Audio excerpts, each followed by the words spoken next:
Yumuko na po tayo at pumikit. Lord Jesus Christ, we invite your presence for tonight. And Holy Spirit, take full charge of this prayer. Panginoong Diyos po naming makapangyarihan sa lahat, nagpapasalamat po kami sa pang-araw-araw, Panginoon, na lagi niyo po kaming pinagtitipon-tipon sa bawat gawain na inyong ginawa, inyong pinagkatiwala sa amin, Panginoon, upang makatulong po dito sa inyong kaharian at ma-reach na po yung inyong mga lordship, Panginoon. Ipalaganap mo ang live na ito doon pa sa mga hindi pa nakakapakinig ng inyong kingdom gospel, doon sa mga doubt pa, doon sa mga bago at wala pa sa iyo, Panginoon, doon sa mga lordships mo, Panginoon, ilocate mo sila, Lord, i-reach mo sila sa pamamagitan ng live na ito. Palaganapin mo ito, Panginoon, nang matuntun mo na sila, Panginoon, at makasama na rin po sila sa inyong kaharian. Masik na din ang inyong kingdom at makipagsalo-salo na po dito sa pang-araw-araw, Panginoon. Lord God, nawa ikaw po ang manguna, ikaw maghari sa aming mga buhay, sa aming mga puso, Panginoon. At nawa po yung aking mga kapatid ay bawat salitang kanilang mapapakinggan ay isa-isip, isa puso at isa buhay po nila. At kayo at sila po mismo nawa ang palagi po na mag-abide sa inyong salita, magbasa, magbulay-bulay, humingi po ng kaalaman, karunungan sa inyo, Panginoon, sa lahat po ng ibig sabihin ng inyong salita, Panginoon, magpaturo sa Holy Spirit, at ikaw na po, Holy Spirit, ang gumamit ng aking boses, pati po kay Sister Angel mamaya, para siyang magturo at maghayag ng Kingdom Gospel, at hindi na po kami, Panginoon. Lord God, humihingi po kami ng kapatawaran sa aming mga pagkakasala, Panginoon, sa aming mga pagkakatisod, pagkakadapa, sa lahat ng aming mga karumihan, Panginoon, sa aming mga nagagawa, mga naiisip, mga nasasabi, sa mga nakikita po namin or mga nararamdaman na hindi tama, sa mga motibo at intensyon na hindi tama, Panginoon, sa aming mga konsensya, Panginoon, sa aming mga panaginip na hindi naaayon sa inyong kalooban, Panginoon. Humihingi po kami ng kapatawaran, at kung ano pa man po ang nandito na hindi kalugod-lugod sa inyo, Panginoon, at hindi pa po naaalis sa amin, Panginoon, any unrighteousness, unholiness, ungodliness, and uncleanliness, tanggalin niyo po hanggang sa kailaliman ng ugat, Panginoon. Nang sa gayon ay kami po ay malinis, holy, blameless, and righteous na mai-present po sa inyo, sa inyong pagbabalik, Panginoong Hesukristo. Panginoon, dinadalangin ko po ang aking mga kapatid na puspusin niyo po sila ng karunungan, bigyan po sila ng patatagin ng kanilang pananampalataya at ang kanilang intimacy sa inyo, Panginoon, nawa ma-prioritize ng bawat isa. Bigyan po sila ng kagalingan sa kanilang mga karamdaman at harangin po ang anumang atake ng kaaway sa kanilang mga spiritual life, sa kanilang mga prayer life, Panginoon, sa kanilang pang-araw-araw na pagbabasa ng inyong salita. Dito sa fellowship namin, Panginoon, we rebuke and bind all the evil attacks, evil schemes of the enemy sa aming mga gawain sa pang-araw-araw, sa lahat ng platforms, Panginoon, sa lahat po ng aming buhay, sa aming pananampalataya, sa aming mga bahay, Panginoon, sa aming mga mahal sa buhay. We plead your blood, Lord, cover us. In the mighty name of Jesus. Lord God, nawa po, i-cover nyo kami palagi ng inyong full armor, Panginoon. Nang sa gayon ay itong mga kaaway na ito ay talagang wala pong panama at hindi po magpo-prosper ang kahit anumang weapon nila against us, Panginoon.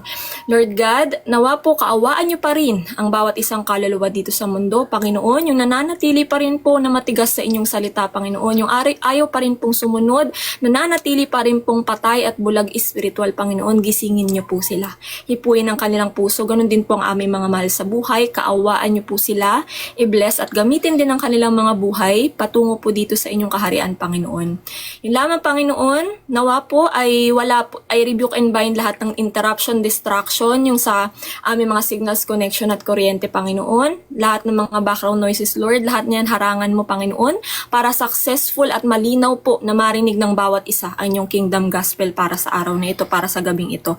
Panginoon, gabayan ng lahat ng nagtuturo sa pang-araw-araw, ako, Sis Nika, Sis Angel, Sis Tinay, at maging yung mga bago na daragdag, Panginoon, nawa po sa mga iba pang hindi pa nako-confirm, yung kanilang mga calling, Panginoon, ay nawa po, ibigay nyo na po ang kanilang hinihiling na confirmation, approval, Panginoon, nang sa gayon ay makatulong na po sila dito na maghayag po ng inyong kingdom gospel. At sa iba pa po, Panginoon, na pinapakonfirm sa inyong kanilang gift and calling, Panginoon, kayo na po ang bahala na magbigay nito sa kanila.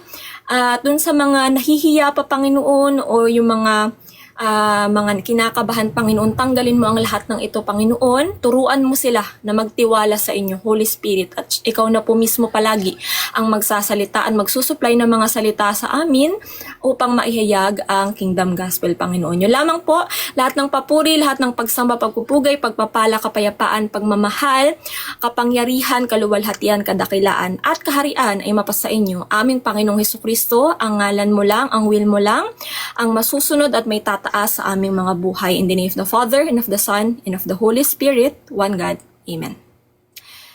Yan, maraming salamat mga kapatid. So, start na po tayo. Yan. Ang ating topic po, buksan nyo na lang sa mga Bible nyo mga kapatid, wala tayong share screen ngayon. Pero na-topic na natin to actually. Yes? Diba? Yung Esther, mga kapatid. Ayan. Esther, chapter 1 to 3 tayo. Pero pag wala pa sis Angel, i-continue natin siya sa 4. ASD po yung gagamitin natin, mga kapatid, ha? Ayan. Nung naturo ko po ito, last year pa po, siguro bago-bago pa lang yung fellowship natin. Konti pa lang yung revelation ni Lord nun. Pero ngayon, sobrang dami. Para siyang Book of Ruth, mga kapatid. Kaya makinig po tayo, mga kapatid. Start na po tayo. Esther chapter 1, ASD version. Pinalitan si Vashti bilang reyna. Ito ang mga pangyayari sa panahon ni Haring Asuero. Brown out mga kapatid. Pinipigilan talaga. Ay, nag-brown out. Teka lang. Nag-brown out, Sister Lynn? Nag-brown out. Ayan na. Okay na. Thank you, Lord. Kasi naka-charge ako eh. Wait lang mga kapatid baka bigla ako mag-log out dito ng wala sa oras. Naka-charge kasi siya eh. Sige lang, sister. Wait lang. We rebuke and bind Satan in Jesus' name. Ayan. Kanina pa yan, pawala-wala siya. Tapos siguro nire-restore talaga ni Lord kasi para makapagtuloy talaga tayo. Thank you, Lord. Ayan, start na po talaga tayo mga kapatid. Di tayo patitinag dyan sa brownout na yan. Esther chapter 1, pinalitan ni Vashti bilang reyna. Si Vashti bilang reyna. Ito ang mga pangyayari sa panahon ni Haring Asuero or King Ahasuerus. Siya ang Asuero na naghari sa 127 na lalawigan mula sa India hanggang Ethiopia. Sumalawak po yung kaharian ni Haring Ahasuerus po, no? Noong panahon iyon, pinamumunuan niya ang kanyang nasasakupan mula sa kanyang trono sa lungsod ng Susa. Ito mga kapatid ha, tandaan nyo yung mga karakter dito kasi mamaya, meron po yan, katulad sa Book of Ruth, meron po siyang mga corresponding na nireveal sa akin ni Lord na talagang nagsisimbolize sa kanila. So sabi po dito, nang ikatlong taon ng paghahari niya, nagdaos siya ng malaking tiging para sa mga pinuno niya at sa iba pang lingkod sa palasyo. Dumalo rin ang mga pinuno ng mga kawal ng Persya at Media, pati na ang mararangal na tao at mga pinuno ng mga lalawigan. So ito daw po, no, sa Persya and Media. I'm not sure nga kung kanino related to si King Ahasuerus eh. Kung kay Darius ba or kay Cyrus, di natin alam. Kasi din siya eh, Medo-Persia din siya eh. So sabi po dito, no, ang tiging iyon ay tumagal ng 6 na buwan.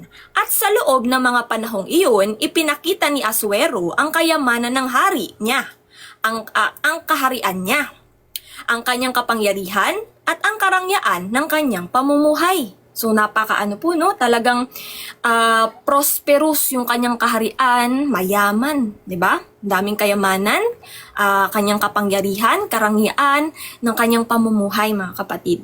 So sabi po dito, no, pagkatapos noon, naghanda rin ang hari para sa lahat ng mga taga-Susa, mayaman man o dukha. Alam niyo po, kung natatandaan niyo po yung parable of the wedding feast, related siya po dito. Di ba? Yung parable of the wedding feast, na topic po natin yan. So, alam na po natin dito kung sino yung nagsisimbolize sa hari. Di ba? Ang Panginoong Hesus. Kasi sino ba naman ang ating hari? Di ba? Panginoong Hesus. So, dito po ang sabi dito, no?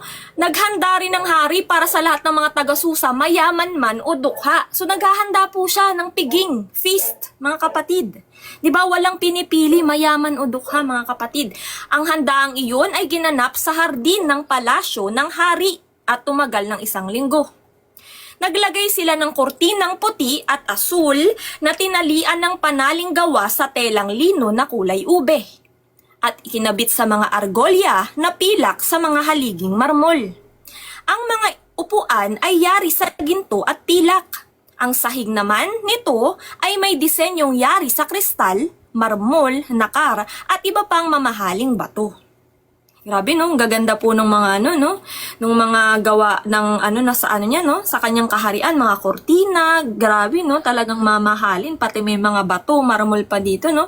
Sabi po dito, pati ang mga nai-imagine ko po tuloy doon sa sa kaharian ng Panginoon sa heaven. Siguro grabe, mas pa talaga, beyond talagang beyond ng isip natin mga kapatid. Sabi po dito pati ang mga kopang iniinuman ng mga panauhin ay yari sa gintong iba't iba ang hugis at disenyo. Maraming mamahaling alak ang inihain, angkop sa kasaganahan ng hari. Sa utos ng hari, hindi hinikpitan ng pag-iinom sapagkat sinabihan ng hari ang mga alipin niyang pagsilbihan ang lahat hanggang gusto nila. Amen. So, ito daw pong hari, maraming mga servant. So, it symbolizes us. So, sa mamaya, meron po ditong mga iba't iba na, mga servants niya.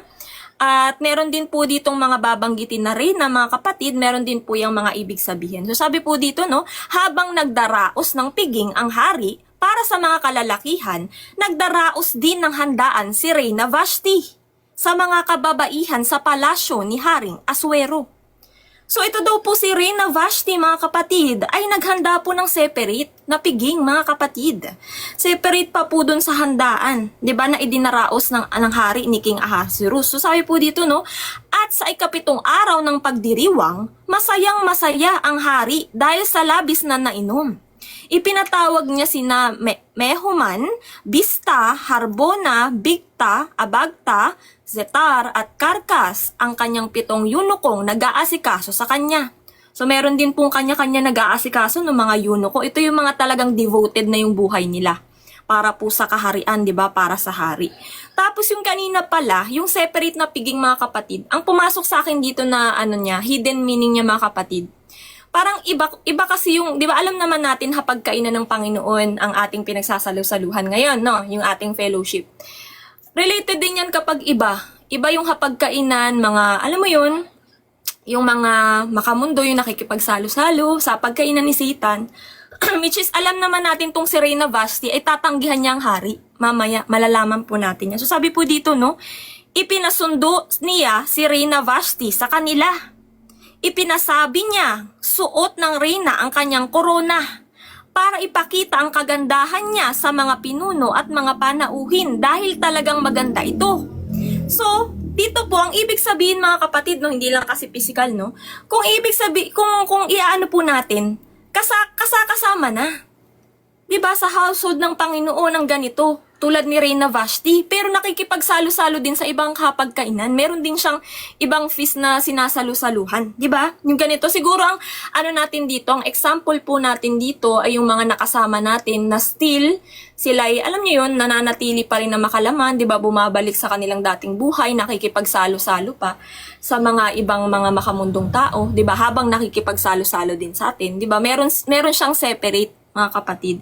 So, ang sabi po dito, ipinasundo niya si Reyna Vashti sa kanila. Ipinasabi niyang isuot ng Reyna ang kanyang korona para ipakita ang kagandahan niya sa mga pinuno at mga panauhin dahil talagang maganda ito. Maganda daw po ito si Reyna Vashti. Kaya, itong si Reyna Vashti ay aanyayahan na talagang ipapautos ng hari na palabasin para makita naman ng tao yung kanyang kagandahan. Pero yan po yung yan po yung tawag dito. Wala po talaga sa panlabas, nakikita po talaga sa bunga, mga kapatid. Hindi po natin makikita sa panlabas ng tao kung sila ba ay talagang tapat sa Diyos, kung talagang totoo yung kanilang sinasabi patungkol sa Diyos, o kaya naman ay talagang, 'di ba? Masama yung kanilang bunga or still makamudod makalaman pa rin. Makikita po talaga natin sa pamumuhay, sa kanilang gawi, sa kanilang pag-uugali, 'di ba mga kapatid? So sabi po dito, Pero nang masabi ng mga lingkod sa reyna ang gusto ng hari, sinabi nitong ayaw niyang pumunta roon. So ano no? Attitude tong si Queen. si Reyna. Attitude na agad mga kapatid. So malalaman pa lang natin, 'di ba? Yung ano niya, 'di ba? Yung pag-uugali niya. Isa yan sa fruit, 'di ba? So hindi nakitaan ng magandang pag-uugali. So sabi po dito, no, pero nang masabi ng mga lingkod sa reyna ang gusto ng hari, sinabi nitong ayaw niyang pumunta roon. Kaya lubhang nagalit ang hari sa kanya. Mga kapatid, nagalit po yung hari. Kasi, diba, hari po, kailangan sumunod po tayo dyan. Kahit pa po yan ay, diba, reyna. Dahil ang babae nagpapasakop sa diba, asawang lalaki. So sabi po dito, no, nagtanong ang hari sa kanila. Ayon sa kautusan, ano ang dapat gawin kay Reyna Vashti? Dahil hindi niya sinunod ang utos ng hari na ipinaabot ng kanyang mga eunuko. So ano daw pong dapat gawin kay Reyna Vashti? Kasi po siya'y sumuway, siya'y lumabag po sa sa utos ng Panginoon, 'di ba? Yung ay sa utos ng hari na nagsisimbolize din po sa Panginoon na ginagawa din po ng mga tao. Na nandito na po. Talagang nagsiserve na sa Panginoon eh. Pero still may pagsuway katulad ng dishonest manager na natopic po natin, no? Kung di ako nagkakamali, natopic natin 'yon, na siya'y naglilingkod na sa Panginoon. Tulad din po ni Judas, 'di ba? Naglilingkod na sa Panginoon, ngunit hindi talaga nababago yung puso niya. Talagang, 'di ba? Nakikipagsalo-salo siya sa pagkainan ng Panginoon, nakikipagsalo-salo din siya sa pagkainan ni Satan. So, yun po yung mga representation dito, no, ni Queen Vashti. So, sabi po dito, no, sumagot si Memucan, mahal na hari, nagkasala po si Reyna Vashti. Hindi lang sa inyo, kundi pati na rin sa mga pinuno ng kaharian ng Persia at Media at sa mga mamamayan ng buong kaharian. Ang ginawa ni Reyna Vashti ay tiyak na malalaman ng lahat ng kababaihan sa buong kaharian at gagayahin din nila iyon. Amen. So, pag meron tayong kasama na nakikitaan natin ng maling bunga, ng masamang bunga, pwede niya pong mahawaan ang iba pang mga kasama nating mga kapatid, mananampalataya ng Panginoon. Kaya kailangan po ng kaukulang righteous judgment dito sa taong ito. 'Di ba? Nababatid talaga natin kung anong malalim na representasyon nito, mga kapatid, no? So sabi po dito, no? Kailangan po sa mga ganito, no? Kapag may nakita tayong ganyan, 'di ba? I-re-review po natin, mga kapatid. Pero pag talagang hindi na sila sumusunod at talagang matigas na ang kanilang mga puso, mga kapatid, ay wala na pong magagawa kundi mag-execute tayo ng righteous judgment, which is katulad din po yan sa 1 Corinthians 5 na in-execute din po ng mga taga-Korinto sa payo at rekomendasyon ni Apostol Pablo na, 'di ba, yung nagkukumit ng kasalanan dun sa iglesia ay talagang itiwalag sa grupo. Kasi mahahawahan niya yung buong iglesia, mga kapatid. So, kailangan po, kung nakakalungkot man kasi kasama na rin, talagang may pinagsamahan at syempre po, wala tayong galit sa taong ganun, wala tayong hate, mga kapatid, wala tayong sama ng loob sa kanila, bagkus ipapanalangin natin sila, ganun, 'di ba? Mga nangyari sa atin, mga betrayals, mga kapatid. Talagang lagi natin kasama sa mga panalangin, mga kapatid, yung mga taong iyon na sila ay maligtas ng Panginoon, di po ba? So sabi po dito, no, yes, may boundary na po tayo. Kasi po, alam niyo po yun, pagmamahal din po kasi yun. Kasi ang ipaano po natin, iintindihin din po kasi natin yung ating peace. At syempre po, diba, pagka po yung peace po natin ay talagang, alam nyo yun, nagulo. Dahil sa mga taong ganun, tayo yung magsasuffer. Tayo naman po yung parang magkakaroon ng hate sa kanila, 'di ba? Matitisod po tayo. So 'yun ang iniiwasan po natin. Pagmamahal na rin naman po 'yun na atin silang patawarin, pero may boundary na po. Tama si Brother Daniel, mga kapatid. So, pagpatuloy po natin. At sana ba tayo? Verse 17, mga kapatid. Sabi po dito, hindi rin sila susunod sa mga asawa nila. So pagka nga daw nalaman nung mga kababaihan yung ginawang pagsuway kalapastanganan ni Reyna Vashti ay gagayahin din po nito ng mga kababaihan sa kanilang mga asawa. At sa halip ay mangangatuwiran. Si Reyna Vashti nga ay hindi sumunod noong pinapapunta siya ng hari doon sa kanya. Kaya simula ngayon, maaaring ito rin ang gawin ng mga asawa ng mga pinuno ng Persya at Media na makakabalita sa ginawa ng reyna. Kaya ang mangyayari, hindi na igagalang ng mga asawang babae ang kanilang mga asawang lalaki at magagalit ang mga ito sa kanila. Kita nyo mga kapatid, how can itong masamang pag-uugali ay makukurap niya po yung mabuting pag-uugali. Kaya sabi ng Panginoon, di ba, huwag tayong makisama sa mga ganyan. Humiwalay po tayo. Diba? Or kung yan ay nasa kasamahan nyo at ayaw talagang magbago, wala po tayong magagawa. Kundi ihiwalay po siya sa grupo. Kasi baka mahawahan niya po, tulad ng sabi dito, ay gagayahin po siya nung iba pa. Makukurap na po yung buong para nga pong isang isang pampaalsa, naalsahan niya po lahat. 'Di ba? Nung buong mga mananampalataya. Kasi nga po ganun po yun Bad company ruins good moral, mga kapatid. Yun po yung lagi nating iintindihan. Kaya sabi ng Panginoon, huwag tayong makisama sa mga ganun. Amen, Sis Mary. So sabi po dito, verse 19, kaya kung inyong mamarapatin, mahal na hari, iminumungkahi naming magpalabas kayo ng isang kautusan at maisusulat ito bilang batas ng Persya at Media na hindi na mababago. Isasaad dito na hindi na maaaring humarap pa sa inyo si Vashti at papalitan ninyo siya ng reynang higit na karapat-dapat kaysa sa kanya. So heto daw po papalitan na po, tatanggalin na po itong sumuway po at talagang lumapastangan sa hari mga kapatid at papalitan na po.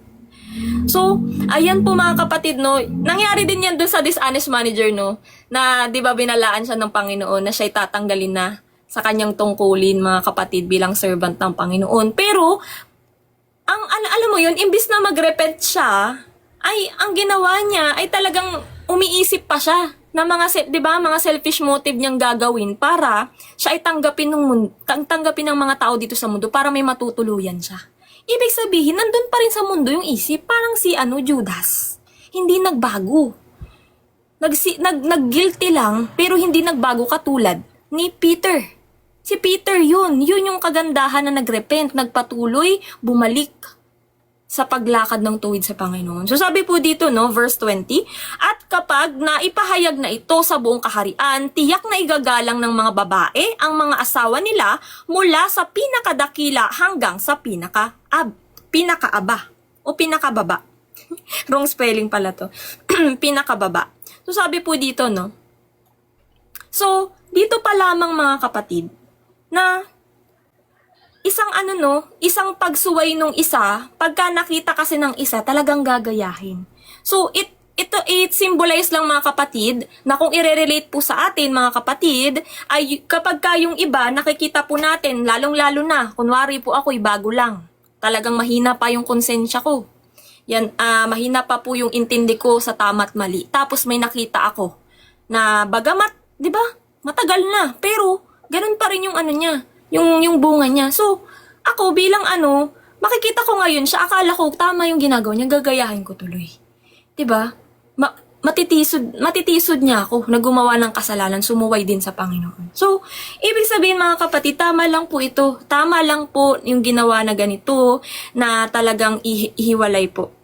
Ihiwalay po sa grupo. So sabi po dito, nagustuhan ng hari at ng mga pinuno ang payo ni Memucan. Kaya sinunod niya ito. Nagpadala siya ng mga sulat sa lahat ng lalawigang nasasakupan ng hari, ng kaharian niya ayon sa kani-kanilang wika. Sinasabi sa sulat na ang lalaki ang siyang dapat mamuno sa sambahayan niya. Amen. So andito po yan sa 1 Corinthians chapter 7, kung di ako nagkakamali, yung principles about marriage na talaga pong, 'di ba? Ang Diyos, 'di ba? Ang ating Panginoon Jesucristo, ang lalaki at ang babae, yan po yung order. Yan po yung structure na kailangan sundin. So yung babae magsasubmit po dapat sa asawang lalaki.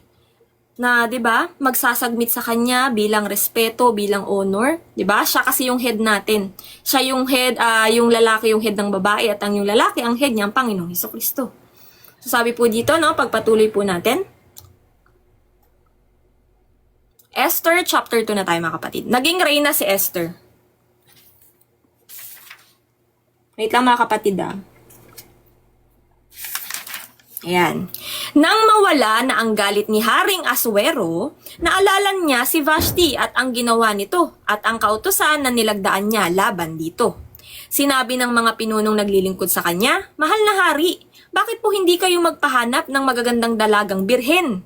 So dito pa lang mga kapatid, lalabas na yung another revelation, yung mga virgins, 'di ba? Natatandaan niyo yung mga 5 wise virgins mga kapatid. Nasisimbolize talaga sa bride. Yes, sa bride ng Panginoong Hesus. So sabi dito, So maghahanap na po ng mga mga birhen, mga kapatid. Para po doon pipiliin po yung susunod na reyna. Pumili po kayo ng mga pinuno sa bawat lalawigan, verse 3 na tayo, na sasakupan ng kaharian ninyo para maghanap ng magagandang dalagang birhen at dalhin dito sa lungsod ng Susa. Sa tahanan ng mga kababaihan, ipaasikaso ninyo sila kay Hegay, na isa sa mga pinuno ninyong mataas ang katungkulan na nangangalaga sa tahanan ng mga kababaihan. Siya na po ang bahalang magbigay sa mga dalaga ng mga pangangailangan nila para sa pagpapaganda. So dito po mga kapatid, ay meron talagang mga tapat na lingkod. 'Di ba? Kung ito i-relate na po natin, kung sa atin merong tapat na lingkod ng Panginoon na naglilingkod na sa kanyang kaharian, na kapag may mga bago, 'di ba? Siya yung in charge na, 'di ba, mangaral, mag-guide, mag-nurture, mga kapatid, para po yung dito yung sinasabi po dito sa lahat ng pangangailangang pampaganda. Yun yung nagsisimbolize din po sa sanctification po natin ng mga mananampalataya na nandito sa kingdom. 'Di ba? Yan po kasi yun talagang long process po ang sanctification mga kapatid. Yan po talaga ay kumbaga sa pagka nandito na tayo sa kaharian ng Panginoon hanggang sa pagbabalik ng Panginoong Jesucristo, sinasanctify tayo, pinapabanal po tayo, hinahanda po tayo. Katulad ng mga birhen dito na talagang pinapaganda sila, nire-ready sila, di ba mga kapatid? Sasabi po dito, ang dalaga pong magugustuhan ninyo ang siyang ipapalit ninyo kay Vashti bilang reyna. Nagustuhan ng hari ang payong ito, kaya sinunod niya. Verse 5, chapter 2 Esther, nang panahong iyon, may isang Hudyong nakatira sa lungsod ng Susa. So ito po, panibagong karakter mga kapatid. Tandaan po natin kung anong pangalan niya at mamaya papaliwanag natin kung anong simbolism niya. Sabi po dito, ang pangalan niya ay Mordecai, na anak ni Jer, na apo ni Simei, na anak ni Anikis, na kabilang sa lahi ni Benjamin. Isa siya sa mga bihag ni Haring Nebuchadnezzar na dinala sa Babylonia mula sa Jerusalem. So ito'y mga Hudyo to si Mordecai. Si Mordecai ay may pinsang dalaga. Nang ito'y maulila, inalagaan niya ito. So heto na po si Queen Esther mga kapatid. Na ang sabi po dito, pinalaki at itinuring na parang sarili niyang anak. Ang pangalan niya ay Hadasa na tinatawag ding Esther. Maganda si Esther at maganda rin ang hubog ng katawan niya. So ito po mga kapatid, ito pong si Mordecai na Hudyo, na Benjamites, galing sa lahi ni Benjamin mga kapatid, na siya po ay yung niya po, tawag dito, tinuring niya na po na anak itong si Esther kasi ulilang lubos na po si Esther. Wala na po siyang nanay at tatay. Nakakamag-anak din po ni Mordecai. Sabi nga dito, pinsan niya, di ba? Ay may pinsang dalaga. So, pinsan po ni Mordecai itong kung di ako nagkakamali, tama ba? Pinsan niya si Esther, Pero tinuring niya na ding anak. Kasi nga po, ay namayapa ng kanyang magulang ni Esther. Sabi po dito, nang maihayag ang utos ng hari, maraming dalaga ang dinala sa palasyo ng hari roon sa Susa. Ang isa sa kanila ay si Esther. Ipinaaasikaso sila kay Hegay dahil ito nga ang nangangasiwa sa mga babaeng dinadala roon. Tuwang-tuwa si Hegay kay Esther, kaya mabuti ang pakikitungo niya rito. Agad niyang binigyan si Esther ng mga pampaganda at espesyal na pagkain. Binigyan niya rin ito ng 7 piling katulong na babae na galing sa palasyo. At inilipat sa pinakamagandang kwarto kasama nila. Sa makatuwid mga kapatid, dito pa lang kay Hegay, talagang, tawag dito, tuwang-tuwa na siya kay Esther. 'Diba? Nalugod siya kay Esther. Tapos, siya yung in charge upang alagaan ito si Esther at nag-ata siya ng mga makakatulong at 7 po ito. 7 na makakatulong din po, no? Na nito ni Esther, mga kapatid. So, sabi po dito, at sabi pa nga dito, no, itong special na pagkain. Alam naman po natin kung i-relate po sa atin, Word of God po ito, no? Yes, yan po yung pinagsasalu-saluhan natin sa pang-araw-araw at talagang espesyal na pagkain ito. Hindi ito basta-basta pagkain lamang. Ito ay pagkain ng ating espiritu na nakapagpapalakas po sa atin, espiritual, mga kapatid. Kaya iyan yung naghahanda po sa atin. Katulad kay Esther, hinahanda po siya, di ba? Yung mga pampaganda at espesyal na pagkain upang siya ay maging malusog, upang siya ay talagang maging presentable. 'Di ba, na ipe-present sa hari. So sabi po dito, hindi sinabi ni Esther kung anong lahi o sambahayan siya kabilang dahil pinagbilinan siya ni Mordecai na huwag itong sabihin. Kasi si Esther po, 'di ba, bilang kamag-anak niya si Mordecai na Jew, so siya din po ay Jew. Pero ang sabi ni Mordecai ay wag daw pong sabihin. Kumbaga itago muna niya na siya'y Jew. So sabi po dito, no, araw-araw namang dumaraan si Mordecai malapit sa bakuran ng bahay na tinitirhan ng mga dalaga para malaman ang kalagayan ni Esther at kung ano na ang mga nangyayari sa kanya. Bago humarap ang isang babae kay Haring Asuero, kinakailangang matapos niya ang 1 taon ng pagpapaganda. Sa unang 6 na buwan, magpapahid siya ng langis ng mira sa katawan. Diba? Ito, may langis din po dito, mga kapatid. Alam naman po natin, simbolismo ng langis, no? Yan yung iniipon po natin sa pang-araw-araw. Para po tayo ay talagang maglagablab, no? Maglagablab yung presensya, yung presensya ng Panginoon sa atin at yung fire natin sa Kanya, mga kapatid. Kaya nag-iipon po tayo ng oil. Ito po, yung talagang, dito din po yan galing sa Panginoon, sa Kanyang salita. Itong oil na to, yes, anointing, mga kapatid. So sabi po dito, no, at sa susunod na 6 na buwan, magpapahid naman ng mga pabango at iba pang pampaganda. Talagang hinahanda po ito, no, si Queen Esther, mga kapatid, para po iharap po sa hari. So sabi po dito, at bago siya pumunta sa hari, bibigyan siya ng anumang damit at alahas na gusto niyang isuot para sa pagharap sa hari. So, bilang po siya ay nasa kingdom na po, diba? Katulad natin na nasa kingdom na tayo ng Panginoon, lahat ng pangangailangan po natin ay sinusupply ng Panginoon. Di po ba? Lahat po yan. Whether it be physical or spiritual, lahat po yan pinoprovide ng Panginoon. Kasi, ang hari po, yan ang kanyang ginagawa sa kanyang mga citizen. Di po ba?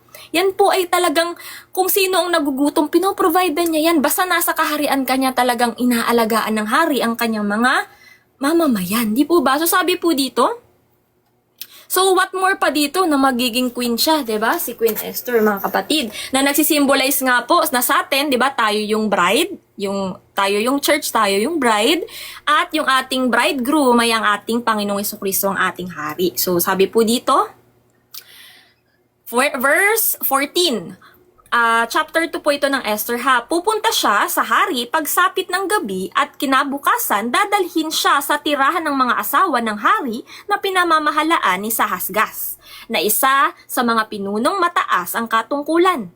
Siya ang namamahala sa mga asawa ng hari. Walang sino man sa kanila ang makakabalik sa hari maliban lang kung magustuhan siya at ipatawag ng hari. Mga kapatid, nang dumating ang araw na si Esther, anak ni Abihail, na tiyuhin ni Mordecai, na umampon sa kanya. Ang haharap sa hari, wala siyang hiniling na iba maliban sa ipinayo ni Hegai, ang yunukong nangangasiwa sa mga babae. Ganoon na lang ang paghanga at pagpuri ng mga nakakita sa kanya. Alam mo po, pumapasok sa akin dito kasi tulad nga po to ng Book of Ruth. Itong Book of Esther, mga kapatid, kung si Naomi yung nagpakilala kay Ruth, kay Boaz, dito po ang nagpakilala po sa hari ay kay Esther ay si Mordecai. 'Di ba, mga kapatid? Talagang sabi ko, Lord, parang Book of Ruth pala to. Dati nung nabasa ko to, hindi na naman ganito yung pagbasa ko. So, nagsisimulize lang talaga, mga kapatid, na sa bawat pagbasa mo na lumalalim ka sa Panginoon, lumalalim din yung spiritual na natatanggap mo na revelation sa Panginoon regarding dun sa kanyang salita. 'Di ba? Iba na dun sa dati mong nabasa siya, iba na ngayon sa natanggap mo ngayong mga revelation. So sabi nga po dito, no, mga kapatid. Asa na ba ako? Asa na ako, Brother Joe? 16? Ay, di pa pala ako tapos. Sabi dito, no, ganoon na lang ang paghanga at pagpuri ng mga nakakita sa kanya. Dinala siya kay Haring Asuero. Ito na po. Dinala siya, verse 16 na po tayo ha. Dinala siya kay Haring Asuero. Ito na po. Sa palasyo nito sa ikasampung buwan na buwan ng Tibet. At sa ikapitong buwan ay ikapitong taon ng kanyang paghahari. Verse 17, nagustuhan ng hari si Esther nang higit kaysa sa ibang mga dalaga. Tuwang-tuwa siya kay Esther at mabuti ang trato niya sa kanya. Kinoronahan niya at ginawang reyna bilang kapalit ni Vashti, mga kapatid. So dito, no, kung yun kay, 'di ba, sa sa tawag dito, dun sa Book of Ruth, talagang nalugod Nalugod yung si Boaz, 'di ba? Si Esther ay kalugod-lugod sa kanyang paningin. So dito, talagang nung nakita nung hari si Esther at talagang siguro, no, nabalitaan niya din na ito'y masunurin sa kanyang, 'di ba, yung mga nag-aalaga sa kanya, kung ano yung, 'di ba, ipagawa, sinusunod niya, mga kapatid, na utos din po ng hari. Sinusunod po ni Esther. So nung talagang nakita siya ng hari, ay nalugod siya kay Esther at ginawa po siyang reyna na kapalit ni Vashti. Amen. Maganda inside and out. Amen. Parang root nga din po ito si Queen Esther. Parang root din po siya, mga kapatid. Same po sila, mga kapatid. So sabi po dito, no? So, 'di ba, natanggal na nga po si Vashti o nagsisimbolize sa hindi talaga tapat at hindi masunurin, talagang sumuway sa Panginoon na tawag dito, na kanyang lingkod. Pero dito, 'di ba? Si Queen Esther ang pumalit, mga kapatid, which is masunurin, talagang maganda inside and out. So, verse 18 na po tayo, nagdaos ang hari ng malaking piging para parangalan si Esther. Inanyayahan niya ang lahat ng pinuno niya at ang iba pang naglilingkod sa kanya. Nang araw na iyon, ipinag-utos niya sa buong kaharian na magdiwang ng isang pista, opisyal, at nagbigay siya ng maraming regalo sa mga tao. Amen. Ano nga po dito, no? Tawag dito. Dito pa lang po, ang dami pumapasok dito. Pati dito, no, nagbigay siya ng maraming regalo sa mga tao. The way na nagbigay ng mga gifts ang Panginoon sa mga tao, no? Yung mga kanilang mga kaloob sa mga tao, mga kapatid. Nagbigay ang Panginoong Diyos. 'Di ba? Talagang apakabuti ng Panginoon sa atin. Binibigay niya po ang lahat, biyaya, pagpapala, 'di ba? Paggabay, mga kaloob, mga gifts, mga kapatid. Diba? Natulad dito ni King Ahasuerus, hindi po siya naging maramot sa kanyang mga nasasakupan, mga kapatid. At ito nga po, naghanda po siya ng piging para kay Esther. So, tandaan niyo po ito ha, kasi sa mga susunod po, kung ito ay hinanda para kay Esther na piging, sa mga sunod po na chapter, ay si Esther naman yung maghahanda ng piging, ng feast, mga kapatid, ng salo-salo. So, bali 3 beses po yun, mga kapatid. No? 'Di ba, ang talaga, very, very symbolic ang number 3, mga kapatid. So sabi po dito, iniligtas ni Mordecai ang hari. Sa pangalawang pagtitipon ng mga dalaga, si Mordecai ay nakapwesto na sa pintuan ng palasyo bilang isang opisyal. Amen. So dito po nag-symbolize, no, nalalaman na natin kung ano po yung symbolism dito kay Mordecai, mga kapatid. Ito din po ay tapat na lingkod ng Panginoon. 'Di ba ang symbolism niya, tapat na lingkod ng Panginoon, mga kapatid? Kasi ito si Mordecai, 'di ba? Opisyal na po siya. 'Di ba? Bilang isang opisyal ng palasyo. Sabi po dito, hindi pa rin sinabi ni Esther kung saang lahi o sambahayan siya, kabilang tulad ng bili ni Mordecai. Sinusunod pa rin ni Esther si Mordecai katulad noon nang siya'y nasa pangangalaga pa nito. Talaga pong likas po kay Queen Esther yung pagiging masunurin, mga kapatid, no. Na yan po ang gustong-gusto ng Panginoon na maging trait po natin. Kasi 'di ba, ang sinabi nga po niya, no, yung san nga ba yun? The will, yung my food is to do the will of my Father. Pagiging masunurin, mga kapatid. Yan dapat ang talagang ini-embody, umiiral sa atin, kasi yung sabi ng Panginoon, kung tunay na mahal mo ako, susunod ka sa aking mga utos. Isasabuhay mo yung lahat ng kanyang mga salita, yung kanyang kalooban, magpapasakop ka sa kanya. So sabi po dito, no, sa verse 21 ng chapter 2 ng Esther, sa panahong si Mordecai ay nakapwesto sa pintuan ng palasyo, may dalawang yunoko ng hari na nagngangalang Bigtan at Teres. So eto po, may dalawa. Tandaan po natin, no, may dalawa daw po na yunoko na tagapaglingkod din po ng hari. Sila ang gwardya ng pintuan ng kwarto niya. Nagalit sila kay Haring Asuero at nagplano silang patayin ito. Kita niyo po, sila'y gwardya dun sa pintuan ng hari. Talagang close na close siya sa hari. Pero anong ginawa nila? Nagplano sila ng masama sa hari kay Haring Asuero upang ipapatay ito. So, ang sinisimbolize naman po niyan mga kapatid, ito yung, alam mo yun, talagang yung sinasabi na sila'y talagang tapat sa Panginoon, sila'y nagsisimba, tinatawag nila ang Panginoon, talagang, yung ano pa nga, nakikipagsalo-salo pa nga dito, pero hindi mo pala alam, sila ay may evil sa puso nila, sa kanilang puso, galit sa Panginoon, diba? Na may pagsuway din sa Panginoon. So, ganun din po, no, sa generation po natin mga kapatid, no, na yung mga ganitong tao, kung sino pa yung, alam mo yun, yung sinasabing sila'y tagapaglingkod ng Panginoon, pero pag nakita mo yung bunga nga po, yung bunga nga po sa kanilang mga buhay, ay masamang bunga, kasi alam naman po natin, ang masamang puno, masama din ang bunga. So, palagi po talaga natin yan, iti-check, diba?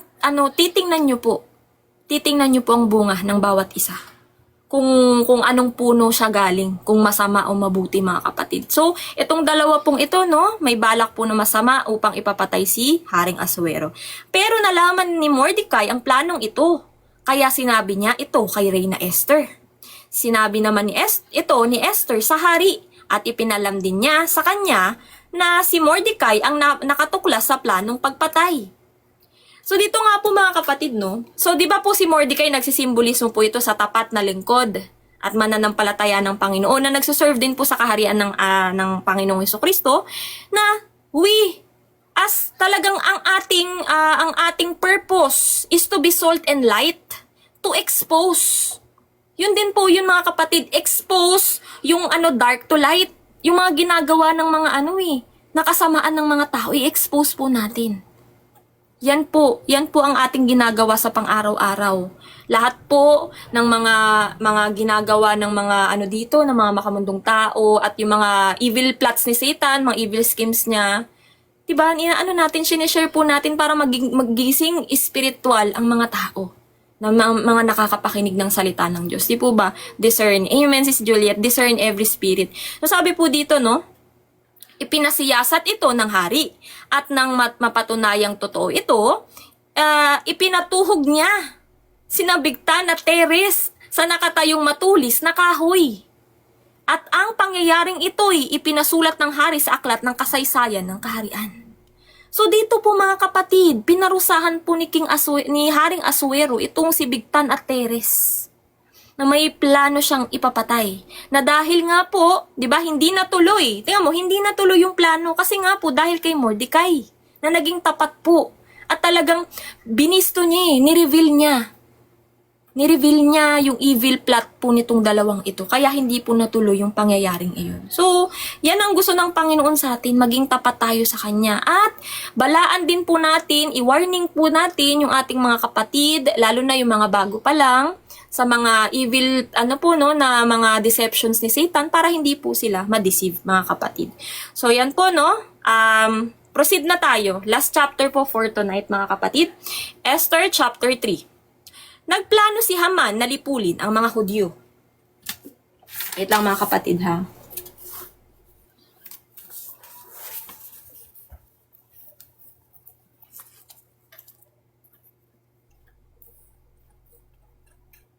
Yan. So, ito po, may bago na naman pong karakter, no? Si Haman naman. Haman. So, sabi po dito, pagkatapos ng mga pangyayaring ito, itinaas ni Haring Asuero sa tungkulin si Haman, na anak ni Hamedata na Agageyo. Ginawa siyang pinakamataas na pinuno sa kaharian niya. Inutusan niya ang lahat ng opisyal na yumukod kay Haman bilang paggalang sa kanya. Pero ayaw yumukod ni Mordecai. Ayaw po mag-bow down ni Mordecai dito kay Haman. Kasi nga po, no, kung i-relate po natin yan sa atin, alam naman po natin na nagsisimbolize sa karakter ni Haman dito, ay ito yung mga alam niyo po yung mga talaga mga antikristo. Mga antikristo, yung mga false teacher, yung mga yung ninanakaw po yung papuri na para sa Diyos. Diba yan po yun, yung mga beast of the earth ba yun sa Revelation, mga kapatid? Na mga false teacher na sililuluklok po nila yung kanilang mga sarili para sila yung papurihan imbis na po ang Diyos. Ito po yung hindi to mga wala sa Panginoon. Talagang papahayag, nagpapalaganap ng salita ng Diyos, di po ba? Idolatry. Oo, parang ganun lalabas Sis Juliet kasi pinapayukod sa kanya eh. Kasi nga, mataas yung binigay sa kanyang posisyon ng hari. So, pinapayukod ang lahat, pinapabow down. Pero, itong si Mordecai ay hindi po nagbow down. Dito, kay Haman, mga kapatid. So, sabi po dito, verse 3, tinanong siya ng ibang pinuno kung bakit hindi niya sinunod ang utos ng hari. At sinabi niyang isa siyang Hudyo. Araw-araw hinihikayat siya ng mga kapwa niya pinuno na yumukod kay Haman. Pero ayaw pa rin niyang sumunod. Dahil dito, isinumbong nila kay Haman si Mordecai. Para malaman nila kung pababayaan na lang siya sa ginagawa niya. Dahil sinabi niyang isa siyang Hudyo. Nang makita ni Haman na hindi yumuyukod sa kanya si Mordecai para magbigay galang, nagalit siya ng labis. At nang malaman pa niyang si Mordecai ay isang Hudyo, naisip niyang hindi lang si Mordecai ang ipapapatay niya, kundi pati na ang lahat ng Hudyo sa buong kaharian ni Haring Asuero. So dito pa lang mga kapatid, yung pumapasok sa atin dito na ibig sabihin, di ba alam naman po natin yung nangyayari ngayon na nagkakaroon ng mga, yung nagbabow down sila, sinasamba nila yung Antikristo, yun ba yung nasa Revelation? Na yung may mga mark of the beast, mga kapatid. Kung i-relate yan sa atin, mga kapatid, kasi hindi nag-bow down si Mordecai kasi tapat siyang ang nagsisimbolismo sa kanya ay tapat na lingkod ng Panginoon. So ako, bilang tapat akong lingkod ng Diyos at talagang ang pananampalataya ko ay nasa Panginoong Hesukristo, hindi ako yuyukod. Hindi ako magbabow down sa mga Antikristo na yan. Di ba? So, talagang talagang hahawakan ko itong pananampalataya ko hanggang sa huling hininga, aking huling hininga. Iba hanggang sa pagbabalik ng Panginoon. So sabi po dito, verse 6 na tayo. Tama ba? Verse 5. Sabi po dito, nang makita ni Haman na hindi yumuyukod sa kanya si Mordecai para magbigay galang, nagalit siya ng labis. Teka, parang ko na to. Nasaan na tayo, brother Jo? Tama ba? Ay, verse 7 na pala. Sorry. Verse 7. Persecution talaga pag Panginoon ng faith. Yes, amen, Sis Juliet. So, sabi po dito, oo yan, ito po, talagang may lesson po ito yung ginagawa po kay Mordecai. Diba, balak siyang ipapatay. Ganyan din yung nangyayari sa atin, hindi man physical na pagpatay, pero pinapatay naman tayo sa mga salita. Yun yung persecution na ginagawa sa atin. Talagang ang galing, Ang galing ng representation dito na talagang relate po sa atin, sa nangyayari po sa atin, diba? So, sabi po dito, verse 7, ng buwan ng Nisan, ang unang buwan, noong 12 taon ng paghahari ni Asuero, nag-utos si Haman na magpalabunutan para malaman kung ang tamang araw at buwan para ipatupad ang plano. Ang ginagamit nila sa palabunutan ay tinatawag nilang Pur. At ang nabunot ay ang 12 buwan, ang buwan ng Adar. Kita mo itong si Haman. Tandaan niyo po ba, dun sa crucifixion ng Panginoong Hesukristo, yung mga Roman soldiers doon ay ginagawa ito, nagka-casting lot sa English o pur. Sila ay nagpupustahan, nagpapalabunutan. Yes, para dun sa kausuotan ng Panginoon kung kanino mapupunta. So ganito din po yung ginagawa nila, di ba? Nagpapalabunutan sila kung kailan nila ipapatayin si Mordecai. Na kung i-relate naman po sa atin na talagang tapat na lingkod at tagasunod ng Panginoon, ay tayo'y pinagpaplanuhan nila. itong antikristo na ito at yung alam naman natin, 'di ba, yung mga tao, mga worldly religious people. Yan yung dalawang beast yan eh. Beast of the earth and beast of the sea. 'Di ba yung beast of the sea, Gentiles without God? Yes, nagsasama yan sila. 'Di ba? Nagko-connive, nagko-conspire yan. Nabibigyan nga ng kapangyarihan yung beast of the earth na false teacher o yung antichrist nitong mga beast of the sea na Gentiles without God na mga tao para magpatuloy sa kasamaan. 'Di ba? Para magpatuloy dun sa deception, yung pangangaral niyang deception. Kasi nadideceive niya yung mga taong iyon. So, parehas po sila nasa Revelation, po yan eh. Nasa na nga ba yun? Na-topic yan ni Sis Tinay eh, yung talagang pinagpaplanuhan nila ng masasama yung mga saints ng Panginoon. Andito yun sa chapter Revelation chapter 13. Ayan, nandyan, sa 13 yan. Mababasa niyo po yan mga kapatid. So, sabi po dito, no? Amen. So sabi po dito, verse 8, sinabi ni Haman kay kay Haring Asuero, mahal na hari, may isa pong grupo ng mga tao na naninirahan sa iba't ibang lalawigan ng inyong kaharian. At may mga sarili po silang kautusan na iba kaysa sa ibang bansa. Hindi sila sumusunod sa mga kautusan ninyo at hindi ito makakabuti para sa inyo kung pababayaan na lang sila. Kung gusto nyo, mahal na hari, mag-utos kayo na patayin silang lahat. At magbibigay po ako ng 350 toneladang pilak sa mga pinuno ng inyong kaharian. So magbibigay pa siya dito ng ng suhol para gawin yung para gawin yung pagpatay, no? Grabe yung ganitong yung ganitong utak, no, kasamaan talagang umiiral. At alam naman po natin na ang ibig sabihin lang nito, ang umiiral sa mga taong ito, sa mga antikristong ganito ay si Satan. Gawain to ni Satan, mga kapatid. So, hi po, Sister Nika. So, sabi po dito, at ilalagay nila sa taguan ng kayamanan ng hari. Pagkatapos, kinuha ng hari ang kanyang singsing na pantatak at ibinigay kay Haman, na anak ni Hamedata na Agageo, ang kalaban ng mga Hudyo.